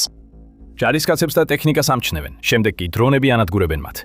ეს არის სქემა, რომელიც ფრონტის ხაზებზე ისევ და ისევ მეორდება და სწორედ ეს არის მთავარი მიზეზი, რატომაც რუსეთის გაზაფხულის შეტევის მსხვერპლთა რაოდენობა ასეთი მაღალია. Forbes-ის მიხედვით რუსეთის პასუხი ამ პრობლემაზე არის დრონების ჯგუფების გამოყენება, რომლებიც მათი აზრით საშუალებას მისცემს უკრაინის განადგურების ზონის სტრატეგიის წინააღმდეგ ბრძოლას. ავტონომიური დრონების ჯგუფების გამოყენებით რუსეთი ფიქრობს, რომ შეძლებს უკრაინის დრონების თავდაცვის გარღვევას და ამით გზას გაუხსნის ქვეით ჯარისკაცებს შეტევების ჩასატარებლად. ამ მიდგომას გარკვეული ლოგიკა აქვს, მაგრამ მას თავისი ნაკლოვანებებიც აქვს. უპირველეს ყოვლისა, უკრაინა უფრო მეტ საბრძოლო დრონს აწარმოებს, ვიდრე რუსეთი. თუ პოლისა მართალია, 30%-ით მეტს. ეს ნიშნავს, რომ რუსეთის დრონების მასობრივი გამოყენების სტრატეგიას რაოდენობრივი პრობლემა ექნება, რაც მიუთითებს, რომ ის ფრონტის ხაზზე მხოლოდ შეზღუდულად შეიძლება გამოიყენა.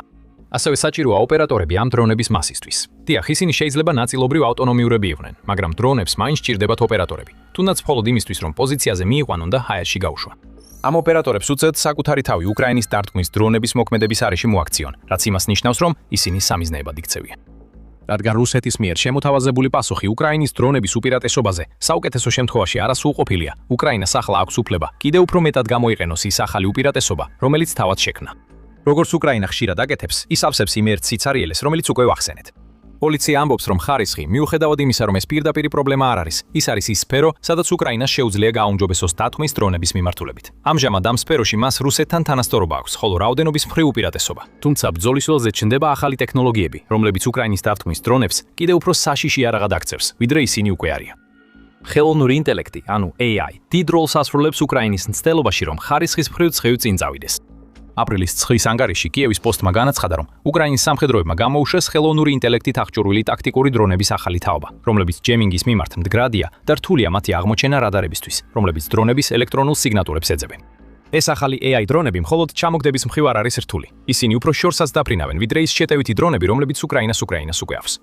კიევის პოსტის ცნობით, უკრაინის დრონების შემდეგი თაობა დაახლოებით 2-ჯერ უფრო შორს შეუძლია გაფრენა, ვიდრე ისინი, რომლებიც უკვე ათასობით რუს ჯარისკაცს კლავენ. ეს მათ მრავალმხრივად გამოსაყენებელს აცხდის, ისევე როგორც საშიშს. და ეს უკრაინას აძლევს შესაძლებლობას გამოიყენოს თავისი ხელოვნური ინტელექტით აღჭურვილი დარტყმითი დრონები, როგორც რუსეთის ტერიტორიაზე, ასევე უკრაინის ოკუპირებულ რეგიონებში. ამ შესაძლებლობებს უკვე იყენებენ და იშვიათი შემთხვევაა, რომ სიმართლის გამჟავნებისთვის მადლობა რუს ოფიციალურ პირს უნდა გადაუხადოთ.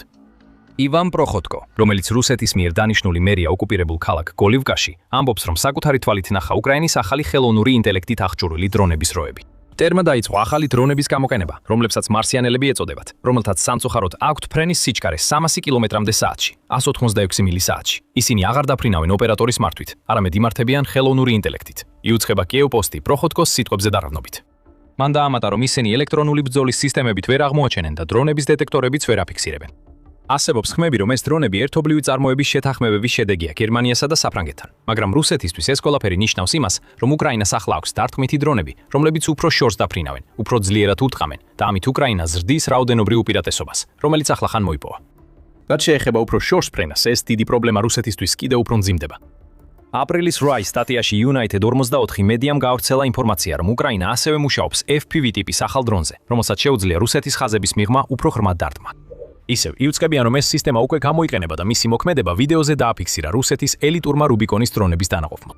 ვიდეო კადრები გვიჩვენებს, რომ უკრაინამ დაიწყო აეროდინამიკური ფრთების დამატება კვადროკოპტერ FPV დრონებზე, რომლებსაც რუსეთთან ფთამბრძოლაში იყენებს. ეს ფრთები დამატებით აწევას უზრუნველყოფს, რაც თავისუფლად ამცირებს ენერგიის რაოდენობას, რომელიც საჭიროა დრონების ჰაერში შესანარჩუნებლად. ენერგიის ნაკლები მოხმარება ნიშნავს მეტ დროს ცაში, ხოლო მეტი დრო ცაში ნიშნავს, რომ დრონებს შეუძლიათ უფრო დიდი მანძილის დაფარვა, ვიდრე ადრე შეეძლოთ. ეს იმდენად მარტივი გადაწყვეტაა, რომ გენიალური. ძირითადი აეროდინამიკის შეცმა იმასთანაც უკრაინას უკვე აქვს, ქმნის სრულიად ახალ საფრთხეს რუსეთისთვის. დაამატეთ ეს ახალი FPV დრონები ხელოვნური ინტელექტით მართულ როებს, რომლებიც ოკუპირებულ ტერიტორიებს ესხმიან თავს და ის უპირატესობა, რაც ახლა უკრაინას აქვს დარტმესა და ოპტიკურ ბოჭკოვანი დრონების მიმართულებით და მიიღებთ რეცეპტს იმაზე, რაც ნამდვილად აშინებს რუსეთს. დრონების ომში ფრონტის ხაზზე უკრაინა იმარჯვებს. და ეს არ არის ერთადერთი გამარჯვება, რომელიც უკრაინამ დრონების ფრონტზე მოიპოვა. მაგრამ სანამ ამაზე უფრო დეტალურად ვისაუბრებთ, თქვენ უყურებთ The Military Shows. კიდევ ბევრი საინტერესო მასალა გვაქვს, ასე რომ გამოიწერეთ არხი, რომ არც ერთი ჩვენი ვიდეო არ გამოგჩეთ. ასე რომ უკრაინა ფრონტის ხაზზე დრონების ომში იმარჯვებს. პუტინი მაინც იმედოვნებდა, რომ რუსეთი შეძლებდა შეენარჩუნებინა თავისი უპირატესობა ღრმა დარტმების კატეგორიაში. მინიმუმ ასე, რუსეთის მიერ უკრაინის ქალაქებისა და მშვიდობიანი მოსახლეობის ტერორიზება მის ჯარისკაცებს უპირატესობას მისცემდა ადგილზე. მაგრამ ცუდი ამბავი მაქვს შენთვის პუტინ. უკრაინა არა მხოლოდ ფრონტის ხაზზე დრონების ომში სჯობნის რუსეთს, არამედ გრძელ დისტანციურ დარტყმებშიც ლიდერობს. და უკრაინის ღრმა დარტყმის სტრატეგია მთლიანად მიმართულია რუსეთის საომარი მანქანის შიგნიდან განადგურებაზე და არა იმავე ტერორისტული ტაქტიკის გამოყენებაზე, რასაც პუტინი იყენებს. 6 აპრილს United 44 მედიამ გაავრცელა ინფორმაცია, რომ მარტი იყო პირველი თვე მას შემდეგ, რაც პუტინმა დაიწყო თავისი შეჭრა, როდესაც უკრაინამ რუსეთზე მეტი დრონი გაუშვა, ვიდრე რუსეთმა უკრაინაზე. გაითვალისწინეთ, რომ ეს მონაცემები შეიძლება იყოს პროპაგანდით შეფერილი, რომელსაც თითოეული ქვეყანა ავრცელებს. უკრაინის საჰაერო ძალები იუწყება, რომ მარტში მათ თავი უნდა დაეცვათ რუსეთის 6462 დრონისგან. უკრაინის თქმით, ამ დრონების დაახლოებით 90% იქნა ჩამოგდებული, ან სხვაგვარად განეიტრალებული. რაც შეეხება რუსეთის თავდაცვის სამინისტროს, ის ამტკიცებს, რომ ქვეყნის საჰაერო თავდაცვამ ჩამოაგდო 7347 უკრაინული დრონი. და თქმა უნდა, რუსეთი ისე იქცევა, თითქოს უკრაინის დრონების წინააღმდეგ 100%-იანი წარმატების მაჩვენებელი აქვს. ცხადი ასე არ არის და ეს ფაქტი სულაც არ არის ის მიღწევა, რასაც რუსეთის თავდაცვის სამინისტრო ფიქრობს. ჩამოგდებული იყოს თუ არა, უკრაინამ თითქმის 900-ით მეტი შორ მანძილზე მოქმედი დრონი გაუშვა, ვიდრე რუსეთმა. კიდევ ერთი რაოდენობრივი სხვაობა იჩენს თავს და ეს სხვაობა აშკარად უკრაინის სასარგებლოდ არის. სიტუაციას რუსეთისთვის კიდევ უფრო ამძიმებს ის ფაქტი, რომ მის მიერ გაშვებული 6462 დრონი 2026 წლის რეკორდია. ეს 28%-ით მეტი იყო, ვიდრე რუსეთის მიერ თებერვალში გაშვებული დრონების რაოდენობა, რაც თავის მხრივ იანვარში გაშვებულ დრონებზე მეც წარმოადგენდა. რუსეთმა ასევე 52%-ით ნაკლები რაკეტა გაუშვა უკრაინის წინააღმდეგ მარტში, ვიდრე თებერვალში, რაც მიუთითებს, რომ პუტინის ძალები ცდილობდნენ ნაკლები რაკეტების წარმოება დრონების რაოდენობის გაზრდით აენაზღაურებინათ. თუ ასეა, მაშინ უკრაინამ უბრალოდ დაამსხვრია რუსეთის 2026 წლის დრონების რეკორდი. კიდევ ერთი უპირატესობა უსხლტება პუტინს ხელიდან და ეს საკმაოდ მნიშვნელოვანია. რუსეთის შორმანძილზე დარტყმების კამპანია გათვლილი, სახიფათო და სრულიად მიზანმიმართული იყო უკრაინის მშვიდობიანი მოსახლეობის თვის დასაშინებლად. ჩვენ ეს ვიხილეთ გასულ ზამთარში, როდესაც რუსეთმა გააძლიერა თავისი შორი მოქმედების დარტყმები, მაშინ როცა უკრაინაში ტემპერატურა -4 ფარენჰეიტამდე დაეცა. რუსეთმა ისარგებლა ამ შესაძლებლობით და მაქსიმალურად დაარტყა უკრაინის კათბობისა და ენერგეტიკის ინფრასტრუქტურას, რის გამოც უკრაინელ ხალხს ჩვეულებრივზე უფრო მძიმე ზამთარი მოუწია გადაეტანა. რუსეთის შორი მოქმედების დარტყმების რაოდენობა და სიხშირე ომის დაწყების შემდეგაც იზრდება.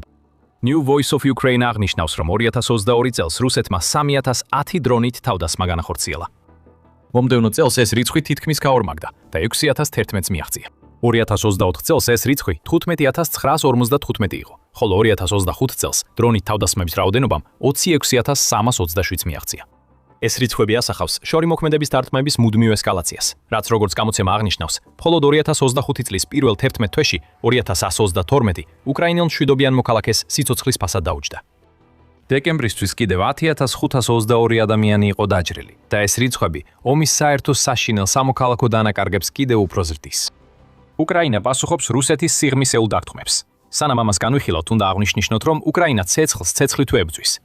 სადაც პუტინი სამოქალაქო პირებს ესხმის თავს, იქ უკრაინა რეკორდებს ამყარებს გრძელ და საშუალო მანძილზე დრონებით დარტყმებში, რომლებიც აღემატება რუსეთის შესაძლებლობებს, დბებს და ანადგურებს მნიშვნელოვან ტექნიკასა და სამხედრო ინფრასტრუქტურას. რუსეთის საჰაერო თავდაცვა განსაკუთრებული სამიზნეა და ეს უკვე დიდი ხანია ასეა. მხოლოდ 2025 წელს უკრაინის უსაფრთხოების სამსახურმა, ანუ SBU-მ, გაანადგურა რუსეთის საჰაერო თავდაცვის აღჭურვილობა, რომლის ღირებულება $4 მილიარდ აღემატებოდა. რუსეთის საჰაერო თავდაცვის სისტემური განადგურება 2026 წელს აც გრძელდება, როგორც ჯარისკაცმა კოდური სახელით შულცმა განუცხადა Kyiv Independence March. ჩვენ თანდათან ვანგრევთ მთელ ROC-ს და ვცდილობთ ამოწუროთ მათი საჰაერო თავდაცვის შესაძლებლობები, რათა გავაფართოვოთ ეს განადგურების ზონა. მათი საწარმო ობიექტებისთვის, საწარმოებისთვის, აღჭურვილობისთვის, შტაბებისთვის და ასე შემდეგ, ამბობს შულცი, რომელიც უკრაინის უპილოტო სისტემების ძალების 413 პოლკის წევრია და ის არ ცდება.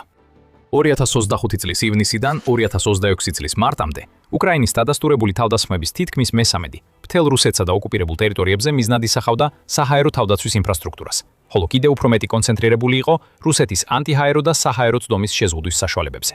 ასეთი ტიპის დარტყმებით საფუძველი ეკრებოდა მომდევნო მოქმედებებს. და ახლა როცა რუსეთის საჰაერო თავდაცვა უფრო ცუდ მდგომარეობაშია ვიდრე ოდესმე ყოფილა, უკრაინა ამით სარგებლობს. სწორედ ამიტომ ხედავთ, რომ ახლა უკრაინა უფრო მეტ შორ მანძილზე მოქმედ დრონს უშვებს ვიდრე რუსეთი. საქმე არ არის იმაში, რომ უკრაინას ადრე არ ჰქონდა ეს რაოდენობა. უკრაინას სურდა დარწმუნებულიყო, რომ ეს რაოდენობა შედეგს გამოირებდა, როცა მათ გამოირენებდა. რუსეთის შორ მანძილზე შეტევები ქაოტურია. უკრაინის ღრმა დარტყმები ზუსტია და ეს შესაძლებელი გახდა იმიტომ, რომ მან თვეები დახაბჯა რუსეთის საჰაერო თავდაცვის სისტემების გარღვევაში. და ამ ყველაფრის შედეგი, უბრალოდ ვთქვათ, რომ რუსეთი ამას ძლიერად გრძნობს. დარტყმების სერია, რომელიც უკრაინამ განახორციელა რუსეთის ბალტიის ნავთობის ტერმინალებზე მარტიდან აპრილამდე, გაანადგურა ნავთობის საცავი ერთეულები და დახურა ორი პორტი, რომლებიც ერთად რუსეთის ნავთობის ექსპორტის 40%-ზე არიან პასუხისმგებელნი. მას შემდეგ, რაც ოპერაცია ეპიკური რისხვის შემდეგ ირანში ნავთობის ფასები მკვეთრად გაიზარდა, ეს დარტყმები საუკეთესო დროს განხორციელდა. მათ მოჭრეს რუსეთის ნავთობის სასიცოცხლო არტერია სწორედ იმ დროს, როდესაც პუტინი და მისი კრემლის თანამძრახველები საუკეთესო პოზიციაში იყვნენ, რომ ამით ესარგებლად, რაც წლების განმავლობაში აქონიათ. უკრაინამ უკვე დაახლოებით 1 მილიარდი დოლარი დააკარგვინა რუსეთს ნავთობის შემოსავლებში ამ თავდასხმების შედეგად. იტყობინება TVP World და ეს შესაძლებელი გახდა უკრაინის მიერ რუსეთის საჰაერო თავდაცვის სისტემებზე განხორციელებული დათმების წყალობით. უკრაინა ახლა ისეთი სისწრაფით უშვებს თავის მფრინავ სანქციებს, როგორცაც პუტინი ვერასდროს წარმოიდგენდა. შორმანძილზე მოქმედი დრონები ომს, რომელიც რუსეთმა დაიწყო, პირდაპირ რუსეთში აბრუნებენ, რაც თავის მხრივ პოლიტიკურ ზეწოლას ახდენს პუტინზე.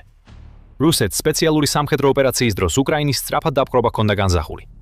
მაგრამ არა მხოლოდ უკრაინა, უკვე 4 წელზე მეტია რაც რუსეთს უკანიხებს, არამედ ახლა ის რუსეთზე წინ არის, როგორც დარტყმის, ასევე შორმანძილზე მოქმედი დრონების მიმართულებით. თუნდაც პუტინთან ასე ახლოს ყოფი, როგორც ყოფილი თავდაცვის მინისტრი სერგეი შოიგუ, აკეთებს განცხადებებს, რომლებიც აღიარებს, რომ ომი უკრაინის წინააღმდეგ გეგმის მიხედვით არ წარიმართა. თუ ეს რეაქციები იგნორირებული დარჩება, კონტროლის გამკაცრებამ და დაგროვილმა უკმაყოფილებამ შეიძლება საბოლოოდ ერთ რეგიონში აფეთქება გამოიწვიოს. შემდეგ კი ჯაჭვური რეაქცია. ამბობს ოლექსი მელნიკი, რომელიც არის რაზუმკოვის ცენტრის საგარეო პოლიტიკისაზე და საერთაშორისო უსაფრთხოების კვლევების თაის თანადირექტორი. ამისთვის საჭირო პირობები უკვე არსებობს. ხელისუფლებისადმი უკმაყოფილება, უსაფრთხოების გრძნობის შემცირება და მზარდი არასტაბილურობა, ამატებს მელნიკი. ომის რამდენიმე ასპექტი, რომლებშიც პუტინს შეეძლო ეთქვა, რომ იმარჯვებდა, მას ხელიდან წაართვეს. რუსეთის ჩამორჩენა დრონების ომში კიდევ ერთი დათმა იმ რუსი პრეზიდენტისთვის, რომლის ძლიერის იმიჯიც დიდი ხნის წინ შეილახა. დრონების ეკონომიკის ბრძოლაც კი უკრაინის სასარგებლოდ მიმდინარეობს. როდესაც უკრაინა უფრო მეტ შორმანძილზე მოქმედ დრონს უშვებს ვიდრე რუსეთი, პუტინს უწევს იმასთან გამკლავება, რომ უკრაინა ასევე ქმნის ანტიდრონულ ტექნოლოგიებს, რაც რუსეთის ღრმა დარტყმებს ნაკლებად ეფექტურს ხდის. უკრაინას ახლა აქვს ჩამჭერი დრონები, რომელთა ღირებულება 1400-დან 2400 დოლარამდე მერყეობს. და ისინი სრულიად საკმარისია რუსეთის შაჰიდის ტიპის დრონების შესაჩერებლად, რომელთა ფასი 10-ჯერ მეც აღემატება. უკრაინის დრონების ექსპერტიზამ ასევე დიდი მოთხოვნა გამოიწვია ახლო აღმოსავლეთში, სადაც სპარსეთის ყურის ქვეყნები 10-წლოვან თავდაცვით შეთანხმებებს აფორმებენ უკრაინასთან, რათა ისარგებლონ იმ გამოცდილებითა და აღჭურვილობით, რომელიც 4 წელზე მეტი ხნის ომმა რუსეთთან შექმნა. მოკლედ რომ ვთქვათ, უკრაინა დრონების ომში ერთზე მეტი გზით იმარჯვებს. ციფრების მხრივ უკრაინა ლიდერობს როგორც დამთქმელი დრონების, ასევე შორმანძილზე მოქმედი დრონების მიმართულებით. ეს სიტუაცია მალე არ შეიცვლება. უკრაინა აქტიურად ზრდის დრონების წარმოებას. უკრაინის თავდაცვის მინისტრის მოადგილემ სერგეი ბოევმა იანვარში განაცხადა, რომ უკრაინა 2026 წელს ყველა ტიპის 7 მილიონი დრონის აშენებას აპირებს. უკრაინას ასევე აქვს ამბიციური გეგმები შრომ წელს ევროპაში 10 დრონის ქარხანა გახსნას, რაც მის წარმოების შესაძლებლობებს გაავრცელებს იმ ქვეყნებში, რომლებზეც პუტინი ვერ მიიტანს იერიშს, ომის დაწყების გარეშე ნატოსთან. უკრაინა წინ მიიწევს და ყველაფერს გააკეთებს, რომ იქ დარჩეს. ევროპისა და სპარსეთის ყურის ქვეყნების ხსენებაც აჩვენებს, თუ როგორ განხადა უკრაინის დრონებმა ქვეყანამ მნიშვნელოვან გეოპოლიტიკურ მოთამაშედ. 2022 წელს უკრაინა შედარებით პატარა მოთამაშე იყო, რომელსაც მარცვლეული და ბუნებრივი რესურსები ჰქონდა შესათავაზებლად. ახლა ის ლიდერია იმ იარაღებში, რომლებიც შესაძლოა 21 საუკუნის ყველაზე მნიშვნელოვანი აღმოჩნდეს. რუსეთი ნამდვილად და სრულად დაჩრდილეს. და რას ნიშნავს ეს პუტინისთვის? ჩვენ უკვე ვნახეთ პასუხები.